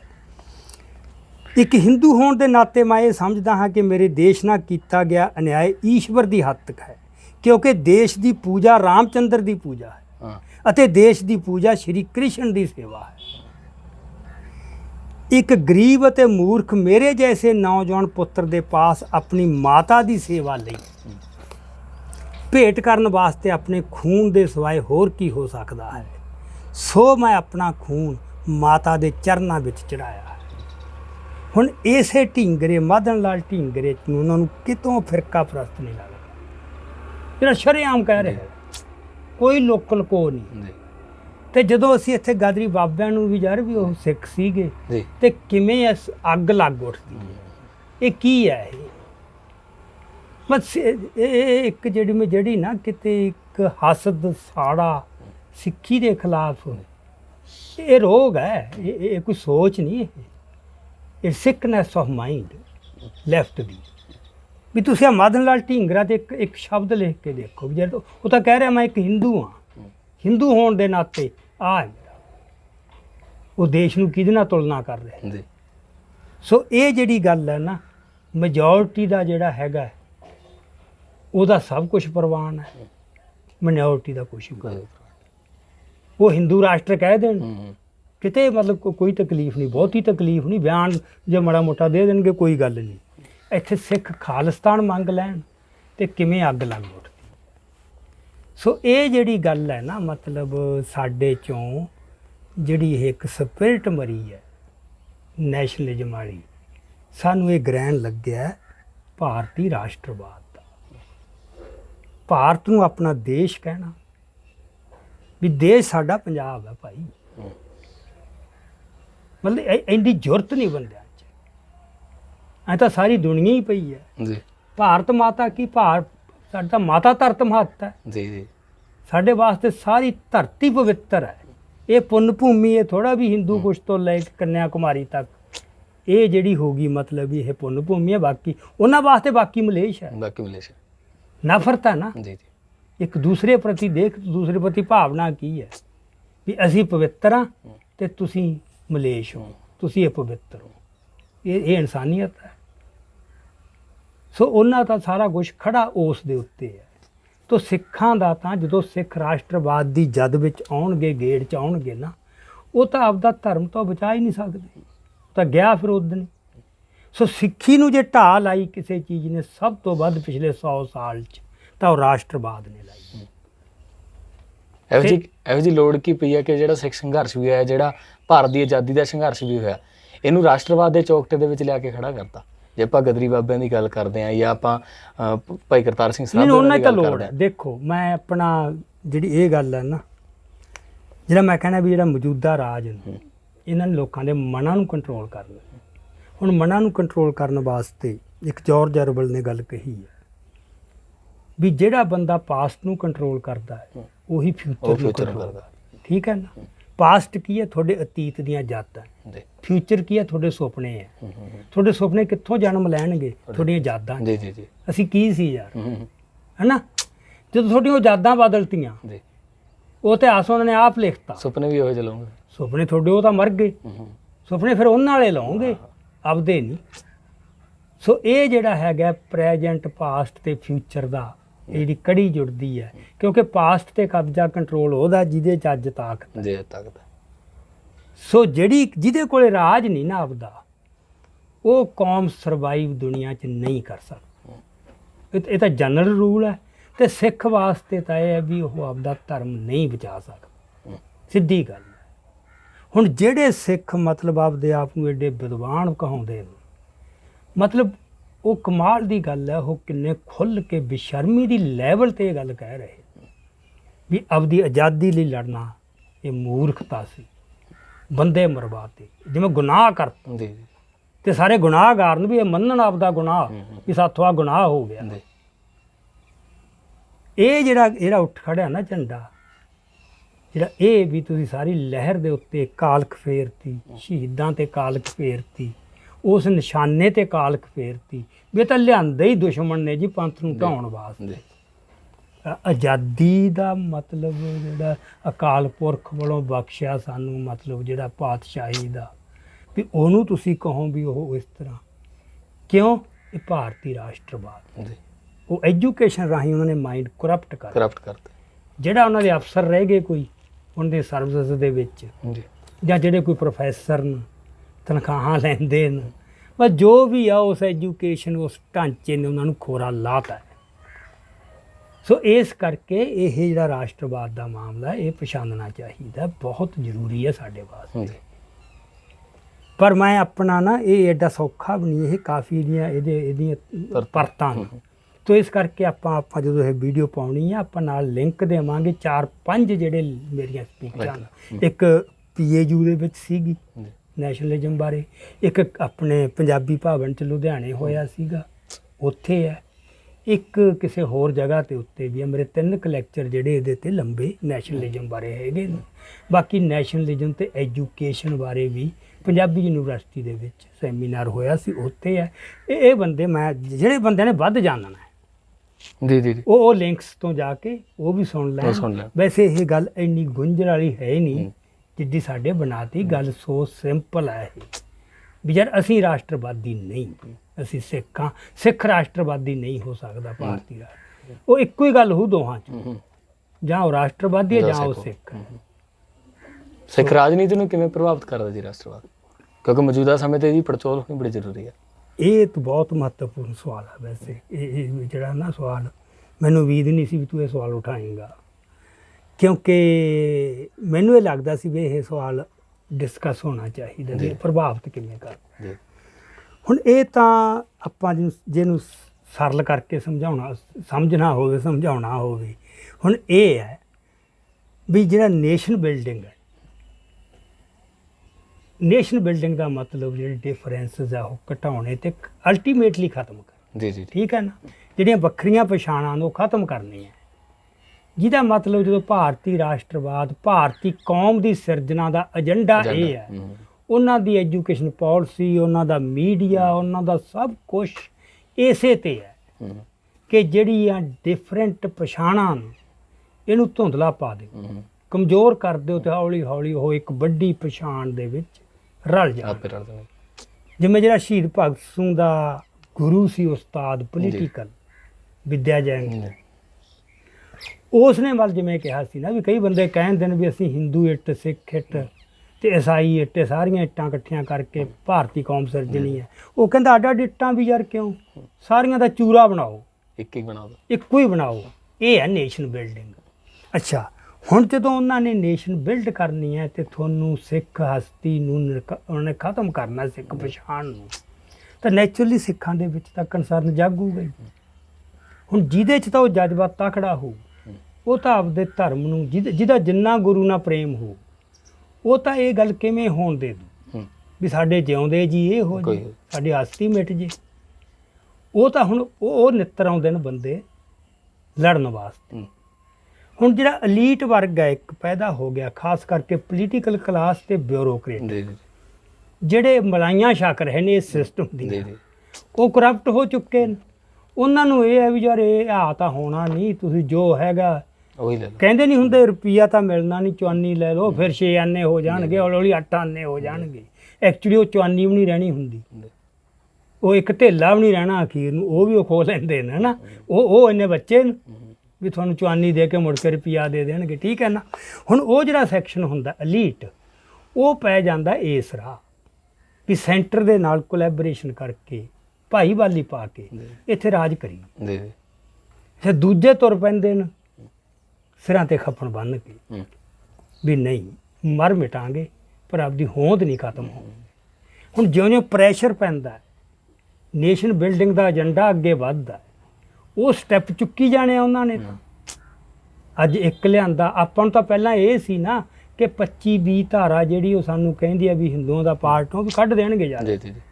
ਸਾਰੇ ਕਮਿਸ਼ਨਾਂ ਨੇ ਰეკਮੈਂਡ ਕੀਤਾ, ਸਰਕਾਰੀ ਕਮਿਸ਼ਨ ਨੇ ਵੀ ਰეკਮੈਂਡ ਕੀਤਾ ਵੀ ਉਹ ਕੱਢੋ ਪਰੇ, ਮੰਨ ਲਓ ਇੰਨੀ ਗੱਲ, ਤੇ ਮੰਨਣ ਨੂੰ ਤਿਆਰ, ਉਦੋਂ ਵੀ ਅੱਗੇ ਜਾ ਰਹੇ।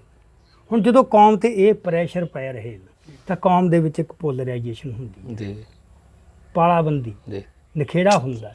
ਇੱਕ ਉਸੇ ਰਾਜ ਹੇਠ ਜਲੀਲ ਹੋ ਕੇ ਵੀ ਰਾਜ ਕਰਨ ਵਾਲਾ ਰਾਹ ਚੁਣ ਲੈਂਦੇ ਨੇ, ਇੱਕ ਆਪਦੀ ਆਜ਼ਾਦੀ ਦਾ ਰਾਹ ਚੁਣ ਲੈਂਦੇ। ਅੱਛਾ, ਹੁਣ ਉਹਦੇ 'ਚ ਫਿਰ ਕੀ ਹੈ, ਵਿਰੋਧ ਤੇ ਦੁਸ਼ਮਣੀ ਬਹੁਤ ਵੱਧਦੀ ਹੈ, ਕਿਉਂਕਿ ਉਹਨਾਂ ਤੋਂ ਜਿਹੜੇ ਆਜ਼ਾਦੀ ਲਈ ਸੀਸ ਤਲੀ ਤੇ ਰੱਖ ਕੇ ਤੁਰ ਪਏ, ਇਹ ਜਰਿਆ ਨਹੀਂ ਜਾਂਦਾ। ਇੰਨੀ ਜਲਾਲ ਤੋਂ ਉਹਨਾਂ ਵੀ ਇਹ ਕੌਮ ਦਾ ਅਪਮਾਨ ਕਰ ਰਹੇ ਨੇ। ਇਹ ਨਹੀਂ ਕੋਈ ਸਾਨੂੰ ਵੀ ਇਹ ਤਾਂ ਕੌਮ ਦਾ ਅਪਮਾਨ ਹੋ ਰਿਹਾ ਸਾਡੀ। ਜਿਹੜੇ ਹੁਣ BJP 'ਚ ਜਾ ਰਹੇ ਨੇ ਹਰਿੰਦਰ ਕਾਲੋਂ ਵਰਗੇ, ਮਤਲਬ ਸਾਰੇ ਜਾਂ ਹੋਰ ਗੱਲ, ਸਾਨੂੰ ਕੀ ਜਿੱਥੇ ਮਰਜ਼ੀ ਠੱਠੇ ਖੂਹ 'ਚ ਪਿਆ ਬੰਦਾ, ਪਰ ਸਾਨੂੰ ਤਾਂ ਇਹ ਸਾਰਾ ਸਿੱਖ ਦਾ ਅਪਮਾਨ ਹੋ ਗਿਆ।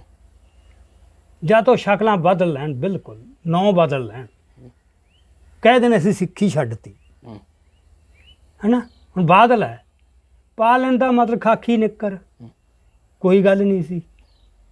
ਹੁਣ ਇਹ ਜਿਹੜੀ ਹੈਗੀ ਹੈ ਨਾ, ਮੈਂ ਤੂੰ ਕਹਿਣਾ ਕਿਵੇਂ ਪ੍ਰਭਾਵਿਤ ਕਰਦਾ ਹੈ ਨੈਸ਼ਨਲਿਜ਼ਮ, ਉਹ ਇਸ ਰੂਪ 'ਚ ਕਰਦਾ। ਹੋਂਦ ਨੂੰ ਖਤਰਾ ਵਧੀ ਜਾਂਦਾ, ਤੇ ਜਿਹਨੂੰ ਲਾਲਚ ਹੈ ਸਤਾ ਦਾ, ਉਹ ਉਸ ਰਾਹ ਤੋਂ ਮੁੜਦਾ ਨਹੀਂ, ਦੂਜੇ ਲੜਨ ਵਾਸਤੇ ਕੁੱਦਦੇ ਰਹਿੰਦੇ। ਫਿਰ ਉਹਦੇ 'ਚ ਮਤਲਬ ਅਖੀਰ ਨੂੰ ਇੰਨਾ ਵਿਰੋਧ ਤੇ ਦੁਸ਼ਮਣੀ ਖੜੀ ਹੋ ਜਾਂਦੀ ਹੈ, ਮਾਰਨ ਮਰਾਉਣ 'ਤੇ ਗੱਲ ਆ ਜਾਂਦੀ ਹੈ। ਹੁਣ ਜਦੋਂ ਮਾਰਨ ਮਰਾਉਣ 'ਤੇ ਗੱਲ ਆਉਂਦੀ ਹੈ, ਉਹ ਸਟੇਟ ਨਾਲ ਖੜ ਜਾਂਦੇ ਆ, ਤੇ ਦੂਜੇ ਮਤਲਬ ਉਹਦੇ ਵਿਕਟਮ ਬਣਦੇ। ਸੋ ਇਹ ਤਾਂ ਸ਼ਹੀਦਾਂ ਤੇ ਗਦਾਰਾਂ ਦਾ ਚੱਲਦਾ ਰਹਿਣਾ ਇਹ ਇੰਨਾ ਹੋ ਸਕਦਾ ਵੀ ਸਰਕਾਰ ਵੀ ਸਾਡੀ, ਸ਼ਹੀਦ ਵੀ ਸਾਡੇ, ਜੀ। ਠੀਕ ਹੈ ਨਾ। ਸੋ ਇਹ ਤਾਂ ਫਿਰ ਇੱਕ ਚੀਜ਼ ਚੁਣੋ ਇਸ ਰੂਪ ਦੇ ਵਿੱਚ। ਜੇ ਤੁਸੀਂ ਦੇਖੋ ਪਿਛਲੇ ਕਿੰਨੇ ਸਮੇਂ ਤੋਂ ਇਹ ਜਿਹੜਾ ਅਕਾਲੀਆਂ ਵਾਲਾ ਵਰਤਾਰਾ ਵਾਪਰਿਆ, ਜੀ। ਇਕੱਲਾ ਅਕਾਲੀਆਂ ਵਾਲਾ ਨਹੀਂ, ਹੁਣ ਸਾਰੀ ਪੋਲੀਟੀਕਲ ਕਲਾਸ, ਮੈਂ ਤਾਂ ਕਹਿੰਦਾ ਸਾਰੀ ਪੋਲੀਟੀਕਲ ਕਲਾਸ, ਕਾਂਗਰਸ ਹੈ, ਅਕਾਲੀ ਹੈ, ਆਮ ਆਦਮੀ ਪਾਰਟੀ ਹੈ, ਈਵਨ ਜਿਹੜੇ ਨਵੇਂ ਵੀ ਉੱਠ ਰਹੇ ਨੇ ਸਾਰੇ, ਜਿਹੜਾ ਬੰਦਾ ਇਸ ਰਾਜ ਦੇ ਅਧੀਨ ਰਾਜ ਕਰਨਾ ਚਾਹੁੰਦਾ ਹੈ ਨਾ, ਸਿਸਟਮ ਦੇ ਵਿਦਨ, ਇਸ ਸੰਵਿਧਾਨਕ ਢਾਂਚੇ ਦੇ ਅੰਦਰ, ਉਹਦੀਆਂ ਇੰਟੈਂਸ਼ਨਸ ਤਾਂ ਕਿਤੇ ਮਾਇਨੇ ਨਹੀਂ ਰੱਖਦੀ। ਉਹਨੇ ਉਸੇ ਖੂਹ 'ਚ ਡਿੱਗਣਾ ਹੈ ਜਾ ਕੇ, ਹੌਲੀ ਹੌਲੀ ਡਿੱਗ ਪਊਗਾ। ਅੱਜ ਉਹਨੂੰ ਲੱਗਦਾ ਮੈਂ ਨਹੀਂ ਡਿੱਗੂਗਾ, ਇਹਦਾ ਜਦੋਂ ਸਮਝੌਤੇ ਕਰਨ ਤੁਰ ਪਏ ਨਾ, ਬਸ। ਸੋ ਇਹ ਹੈ ਇੱਥੇ ਸਾਡੇ ਜਿਹੜਾ ਭਾਣਾ ਵਾਪਰ ਰਿਹਾ ਨਾ, ਜਿਹਨੂੰ ਅਸੀਂ ਕਹਿੰਦੇ ਹਾਂ ਵੀ ਕੌਮ ਇਕੱਠੀ ਹੋਣੀ ਚਾਹੀਦੀ ਹੈ, ਇਕੱਠੀ ਹੋਣੀ ਚਾਹੀਦੀ ਹੈ। ਉਹ ਤਾਂ ਫਿਰ ਜਾਂ ਤਾਂ ਸੰਤਾਂ ਵਾਲੀ ਗੱਲ ਹੋਵੇ, ਇੱਕ ਰੂਹਾਨੀ ਅਥਾਰਟੀ ਆ ਉਹਦੇ ਕੋਲੇ, ਇੱਕ ਉਹਦੇ ਕੋਲੇ ਡੰਡਾ ਹੈ, ਡਰ ਵੀ ਹੈ, ਮੌਤ ਦਾ ਡਰ ਵੀ ਹੈ। ਇਹ ਦੋ ਚੀਜ਼ਾਂ ਸੰਤ ਤੇ ਸਿਪਾਹੀ ਦਾ ਜਿੰਨਾ ਚਿਰ ਮੇਲ ਨਹੀਂ ਹੋਊਗਾ, ਇਹ ਇਹੋ ਜਿਹੇ ਰੁਝਾਨ ਉੱਠਦੇ ਰਹਿਣਗੇ, ਇਹ ਇਹੋ ਜਿਹੀਆਂ ਪ੍ਰੋਵੋਕੇਟਿਵ ਗੱਲਾਂ ਕਰਦੇ ਰਹਿਣਗੇ। ਆ ਹੁਣ ਜਿਹੜੇ ਬੰਦਿਆਂ ਨੇ ਅੱਜ ਮੁਹਿੰਮ ਆਰੰਭ ਕੀਤੀ ਆ ਵੀ ਸਾਰੀ ਲਹਿਰ ਹੀ ਗਲਤ ਸੀ, ਖਾਲਿਸਤਾਨ ਦਾ ਨਾਰਾ ਲਾਉਣਾ ਹੀ ਗਲਤ ਸੀ, ਤੇ ਇੱਥੋਂ ਤੱਕ ਵੀ ਜਾ ਰਹੇ ਨੇ ਵੀ ਸੰਤਾਂ ਦਾ ਵੀ ਉੱਥੇ ਕੋਈ ਸਿਆਣਪ ਨਹੀਂ ਸੀ, ਉੱਥੇ ਲੜੇ। ਸੋ ਇਹ ਤਾਂ ਫਿਰ ਗੱਲਾਂ ਦਾ ਅੰਤ ਫਿਰ ਕੀ ਦੇਖ ਲਓ ਕੌਮ ਦੇ ਵਿੱਚ ਕੀ ਹੋਊਗਾ ਅਲਟੀਮੇਟ। ਇਹ ਹੈ ਜਿਹੜਾ ਰਾਸ਼ਟਰਵਾਦ ਸਾਨੂੰ ਜਿਸ ਰੂਪ ਦੇ ਵਿੱਚ ਪ੍ਰਭਾਵਿਤ ਕਰ ਰਿਹਾ। ਸੋ ਇਹ ਆਪਾਂ ਖਤਮ ਇਹਦੀ ਜਿਹੜੀ ਸਭ ਤੋਂ ਖਤਰਨਾਕ ਗੱਲ ਹੈ, ਜਦੋਂ ਮੈਂ ਕਹਿੰਦਾ ਨਾ ਵੀ ਜਿਹਨੇ ਪਾਸਟ ਕੰਟਰੋਲ ਕਰ ਲਿਆ ਉਹਨੇ ਤੁਹਾਡਾ ਫਿਊਚਰ ਕੰਟਰੋਲ ਕਰ ਲਿਆ। ਜਦੋਂ ਸਿੱਖਾਂ ਦਾ ਕਿਸੇ ਨੇ ਪਾਸਟ ਕੰਟਰੋਲ ਕਰਨਾ, ਉਹਨੇ ਗੁਰੂ ਨੂੰ ਬਦਲਣਾ ਪਹਿਲਾਂ। ਗੁਰੂ ਕੌਣ ਸੀ? ਜਿੰਨਾ ਚਿਰ ਗੁਰੂ ਨੂੰ ਰਾਸ਼ਟਰਵਾਦੀ ਨਹੀਂ ਬਣਾਉਣਗੇ, ਗੁਰੂਆਂ ਨੂੰ, ਉਹਨਾਂ ਚਿਰ ਉਹਨਾਂ ਦਾ ਕੰਮ ਪੂਰਾ ਨਹੀਂ। ਉਹ ਵੀ ਚੱਲਦਾ, ਗੁਰੂ ਤੇਗ ਬਹਾਦਰ ਸਾਹਿਬ ਭਾਸ਼ਣ ਜੋੜਦੇ ਨੇ। ਗੁਰੂ ਤੇਗ ਬਹਾਦਰ ਮੈਂ ਕਹਿੰਦਾ ਪਹਿਲਾਂ ਹੀ ਬਾਬੇ ਨਾਨਕ ਦੀ ਜਿਹੜੀ ਬਾਬਰ ਬਾਣੀ ਦੇ ਸਾਰੇ ਅਰਥ ਕੀ ਹੋ ਰਹੇ ਨੇ। ਇਸ ਵਾਸਤੇ ਨਾ ਮੈਂ ਤੈਨੂੰ ਇਹ ਕਿ ਜਿਹੜੇ ਗੁਰੂ ਸੀ ਸਾਡੇ ਵਾਸਤੇ ਉਹ ਕੀ ਸੀ, ਜਦੋਂ ਇਹ ਅਜੇ ਰਾਸ਼ਟਰਵਾਦ ਦਾ ਜਿਹੜਾ ਜ਼ਹਿਰ ਨਹੀਂ ਫੈਲਿਆ ਸੀ, ਉਦੋਂ ਸਿੱਖ ਗੁਰੂ ਨੂੰ ਕਿਵੇਂ ਦੇਖਦੇ ਸੀ। ਆ ਤੂੰ ਇਸ ਤਰ੍ਹਾਂ ਕਰ, ਆ ਪੜ੍ਹ ਕੇ ਸੁਣਾ। ਸਭ ਤੋਂ ਪਹਿਲਾਂ ਚੌਥੇ ਪਾਤਸ਼ਾਹ ਗੁਰੂ ਨੂੰ ਕਿਵੇਂ ਡਿਫਾਈਨ ਕਰ ਰਹੇ ਨੇ? ਜਿਸ ਘਰ ਬਿਰਤੀ ਸੋਈ ਜਾਣਾ, ਜਗਤ ਗੁਰ ਨਾਨਕ ਪੂਛ ਕਰੋ ਵਿਚਾਰਾ, ਚੌਂ ਪੀੜੀ ਆਦ ਜੁਗਾਦ ਬਖੀਲੀ ਕਿਨੈ ਨਾ, ਪਾਇਓ ਹਰ ਸੇਵਕ ਭਾਏ ਨਿਸਤਾਰਾ। ਸੂਈ ਮਹੱਲਾ ਚੌਥਾ, ਅੰਗ ਨੰਬਰ 733। ਹਾਂ, ਉਸ ਤੋਂ ਬਾਅਦ ਭਾਈ ਗੁਰਦਾਸ ਜੀ ਬਾਹਰ ਦੇ ਵਿੱਚੋਂ, ਗੰਗ ਮਨਾਰਸ ਹਿੰਦੂਆਂ, ਮੁਸਲਮਾਨਾਂ ਮੱਕਾ ਕਾਬਾ, ਘਰ ਘਰ ਬਾਬਾ ਗਾਵੀਐ, ਵੱਜਨ ਤਾਲ ਮਰਦੰਗਰ ਬਾਬਾ, ਜਾਹਰ ਪੀਰ ਜਗਤ ਗੁਰ ਬਾਬਾ। ਜਾਹਰ ਪੀਰ ਜਗਤ ਗੁਰ ਬਾਬਾ। ਹਾਂਜੀ। ਵਾਰ 24ਵੀਂ ਪੌੜੀ ਚੌਥੀ। ਸਰੂਪ ਦਾਸ ਭੱਲਾ ਮਹਿਮਾ ਪ੍ਰਕਾਸ਼। ਹਾਂ, ਪੁਰਾਤਨ ਗ੍ਰੰਥ ਸਾਡੇ ਗੁਰੂ ਨੂੰ ਕਿਵੇਂ ਦੇਖਦੇ? ਜੀ। ਹਾਂਜੀ। ਗੁਰੂ ਅਰਜਨ ਜਗ ਗੁਰੂ ਕਹਾਵੈ, ਦੇਖ ਬਹੁਤ ਖਜ਼ਾਨਾ ਤਿਨ ਕੋ ਆਵੈ। ਮੈਂ ਜਗਤ ਗੁਰੂ ਹੈ ਹਰ ਜਗ੍ਹਾ ਦੇ ਉੱਤੇ। ਫਿਰ ਅੱਗੇ ਚੱਲ ਸੈਨਾਪਤ ਸ੍ਰੀ ਗੁਰੂ ਸੋਭਾ। ਹਾਂਜੀ। ਪੰਨਾ ਨੰਬਰ 10 ਤੇ 11। ਪ੍ਰਗਟ ਭਏ ਗੁਰੂ ਤੇਗ ਬਹਾਦਰ, ਸਗਲ ਸ੍ਰਿਸ਼ਟ ਪੈ ਜਾ ਕੀ ਚਾਦਰ। ਸਗਲ ਸ੍ਰਿਸ਼ਟੀ ਤੇ ਮਤਲਬ ਹਿੰਦ ਦੀ ਚਾਦਰ ਕਿਵੇਂ ਬਣ ਗਿਆ ਇਹ? ਉਹ ਸਗਲ ਸ੍ਰਿਸ਼ਟੀ ਪੈ ਜਾ ਕੀ ਚਾਦਰ। ਹਾਂ। ਕਰਮ ਧਰਮ ਕੀ ਜਿਨ ਪਤ ਰਾਖੀ, ਅਟਲ ਕਰੀ ਕਲ ਯੁਗ ਮੈਂ ਸਾਖੀ। ਹਾਂ, ਹੁਣ ਇਹ ਹੈ ਮਤਲਬ ਵੀ ਗੁਰੂ ਨੂੰ ਕਿਵੇਂ, ਰਾਸ਼ਟਰਵਾਦ ਦਾ ਸੰਕਲਪ ਪਾਉਣ ਤੋਂ ਪਹਿਲਾਂ ਗੁਰੂ ਨੂੰ ਕਿਵੇਂ ਦੇਖਿਆ ਜਾਂਦਾ? ਇੱਕ ਮੌਲਿਕ ਪ੍ਰਮਾਣਿਕ ਰੂਪ ਦੇ ਵਿੱਚ ਦੇਖਿਆ ਜਾਂਦਾ ਸੀ, ਤੇ ਹੁਣ ਸੋ ਇਸ ਵਾਸਤੇ ਇੱਕ ਲੈਕਚਰ ਹੈ ਮੇਰਾ, ਬਾਬਾ ਦੀਪ ਸਿੰਘ ਦੀ ਯਾਦ 'ਚ ਬਣਿਆ ਨਾਗਪੁਰ ਗੁਰਦੁਆਰਾ ਹੈ, ਉਹ ਵੀ ਆਪਾਂ ਲਿੰਕ ਦੇਵਾਂਗੇ। ਉਹ ਇਸੇ ਵਿਸ਼ੇ 'ਤੇ ਹੈ ਵੀ ਗੁਰੂਆਂ ਨੂੰ ਇਹ ਜਗਤ ਗੁਰੂ ਤੋਂ ਦੇਸ਼ ਭਗਤ ਕਿਵੇਂ ਬਣਾਤੇ ਨੇ ਸਾਡੇ ਵਿਦਵਾਨਾਂ ਨੇ। ਮਤਲਬ ਇੱਕ ਵਿਦਵਾਨ ਜਿਹੜਾ ਸਿੱਖਾਂ ਦੇ ਵਿੱਚ ਜਾਣਿਆ ਪਛਾਣਿਆ, ਸਤਿਕਾਰ ਵੀ ਹੈ, ਉਹਦੇ ਸਰੋਪੇ ਵੀ ਮਿਲਦੇ ਨੇ, ਮਤਲਬ ਨਾਂ ਫਿਰ ਨਹੀਂ ਮੈਂ ਲੈਂਦਾ। ਉਹਨੇ ਤਾਂ ਇਹ ਲਿਖਿਆ, ਕਹਿੰਦਾ ਆਨੰਦਪਾਲ ਤੇ ਪੋਰਸ ਤੋਂ ਬਾਅਦ ਪੰਜਾਬ ਨੂੰ ਗੁਰੂ ਨਾਨਕ ਦੇ ਰੂਪ 'ਚ ਇੱਕ ਐਸਾ ਨੇਤਾ ਮਿਲਿਆ। ਦੱਸ ਕੰਪੈਰੀਜ਼ਨ, ਨੇਤਾ, ਗੁਰੂ ਨੂੰ ਨੇਤਾ ਬਣਾ ਰਿਹਾ ਹੈ, ਜਿਹਨੇ ਸਾਰੀ ਪੰਜਾਬੀ ਕੌਮ ਨੂੰ ਇਕੱਠਾ ਕਰਤਾ। ਲੈ ਸੋ ਇਹ ਜਿਹੜਾ ਕੰਮ ਹੈ ਨਾ, ਗੁਰੂ ਨੂੰ ਦੇਸ਼ ਭਗਤ ਬਣਾਉਣਾ ਤੇ ਭਾਰਤੀ ਰਾਸ਼ਟਰਵਾਦ ਦੇ ਚੌਕ ਤੇ ਫਿੱਟ ਕਰਨਾ, ਜੇ ਸਿੱਖ ਇਹਨੂੰ ਵੀ ਸਹਿਣ ਕਰ ਗਿਆ, ਪ੍ਰਵਾਨ ਕਰ ਹੀ ਰਹੇ ਨੇ ਜੀ, ਕਰ ਰਹੇ ਸਾਰੀ ਸ਼੍ਰੋਮਣੀ ਕਮੇਟੀ ਕਰ ਜੀ, ਰਹੀ ਕਰ। ਸਭ ਕੁਝ ਕਰ ਰਹੇ ਨੇ। ਸੋ ਇਹ ਕੰਮ ਵੱਡਾ ਹੈ ਆਪਣੇ ਵਾਸਤੇ। ਸੋ ਇਸ ਕਰਕੇ ਗੁਜ਼ਾਰਿਸ਼ ਹੈ ਸਾਰੇ ਜਿਹੜੇ ਦਰਸ਼ਕ ਹੈ, ਇਸ ਮਸਲੇ ਨੂੰ ਹੋਰ ਪੜ੍ਹੋ, ਜੀ ਇਹਦੇ ਵਾਸਤੇ ਹੋਰ ਵੀ ਲਿਟਰੇਚਰ ਪੜ੍ਹੋ। ਜੀ, ਬਹੁਤ ਕੁਝ ਦੁਨੀਆ ਦੇ ਵਿਦਵਾਨਾਂ ਨੇ ਨੈਸ਼ਨਲਿਜ਼ਮ ਦਾ ਕ੍ਰਿਟੀਕ ਹੁਣ ਬਹੁਤ ਆ ਚੁੱਕਿਆ ਹੈ। ਹੋਰ ਨਹੀਂ ਤਾਂ ਤੁਸੀਂ ਨਾ ਆਪਣਾ ਉਹਨੂੰ ਪੜ੍ਹ ਲਓ। ਟੈਗੋਰ ਦੇ 3 ਲੈਕਚਰ ਹੈ, ਉਹਨੇ ਦੇਸ਼ ਤੋਂ ਬਾਹਰ ਜਾ ਕੇ ਦਿੱਤੇ, ਇੱਕ ਜਾਪਾਨ 'ਚ ਤੇ 2 ਅਮਰੀਕਾ 'ਚ, ਨੈਸ਼ਨਲਿਜ਼ਮ ਤੇ। ਹੂੰ, ਉਹਦਾ ਇਹ ਸੀ ਵੀ ਮੈਨੂੰ ਪਤਾ ਨਹੀਂ ਵੀ ਮੈਂ ਜਾਂਦੇ ਨੂੰ ਮੈਨੂੰ ਬਖਸ਼ਣਗੇ ਕਿ ਨਹੀਂ ਦੇਸ਼ 'ਚ। ਹੂੰ, ਐਡਾ ਜਨੂਨ ਹੈ ਇਹ ਖਾਜੂ ਕਹਿੰਦਾ ਸਾਨੂੰ ਇਹ ਜਨੂਨ ਜਿਹੜਾ ਹੈਗਾ। ਡਰ ਸੀ ਅੰਦਰ। ਹਾਂ, ਹੂੰ, ਮਤਲਬ ਉਹ ਲੈਕਚਰ ਹੀ ਪੜ੍ਹ ਲਓ ਉਹਦੇ, ਉਹ ਕਿਵੇਂ ਦੇਖਦਾ ਸਾਰੀ ਗੱਲ। ਸੋ ਇਸ ਕਰਕੇ ਇਸ ਮਸਲੇ ਤੇ ਥੋੜਾ ਵੱਧ ਧਿਆਨ ਦਿੱਤਾ ਜੀ। ਜਾਵੇ ਤੇ ਇਹਨੂੰ ਸੀਰੀਅਸਲੀ ਲਿਆ ਜਾਵੇ।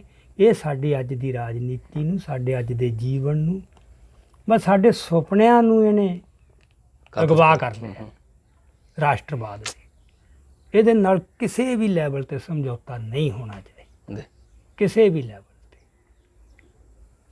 ਸੋ ਕਿਤੇ ਭਾਰਤ ਮਾਤਾ ਕੀ ਜੈ ਦਾ ਨਾਰਾ ਲੱਗਦਾ, ਬੰਦੇ ਮਾਤਰਮ ਦਾ ਲੱਗਦਾ, ਤਿਰੰਗਾ ਚੱਕ ਕੇ ਤੁਰਦੇ ਹੋ, ਜੀ, ਤਾਂ ਜਿਹਦਾ ਮਤਲਬ ਤੁਸੀਂ ਉਹ ਸਿੱਖੀ ਦੇ ਰਾਹ ਤੋਂ ਤਾਂ ਉਹ ਖੁਰਨਾ ਸ਼ੁਰੂ ਹੋ ਗਿਆ ਵਾ।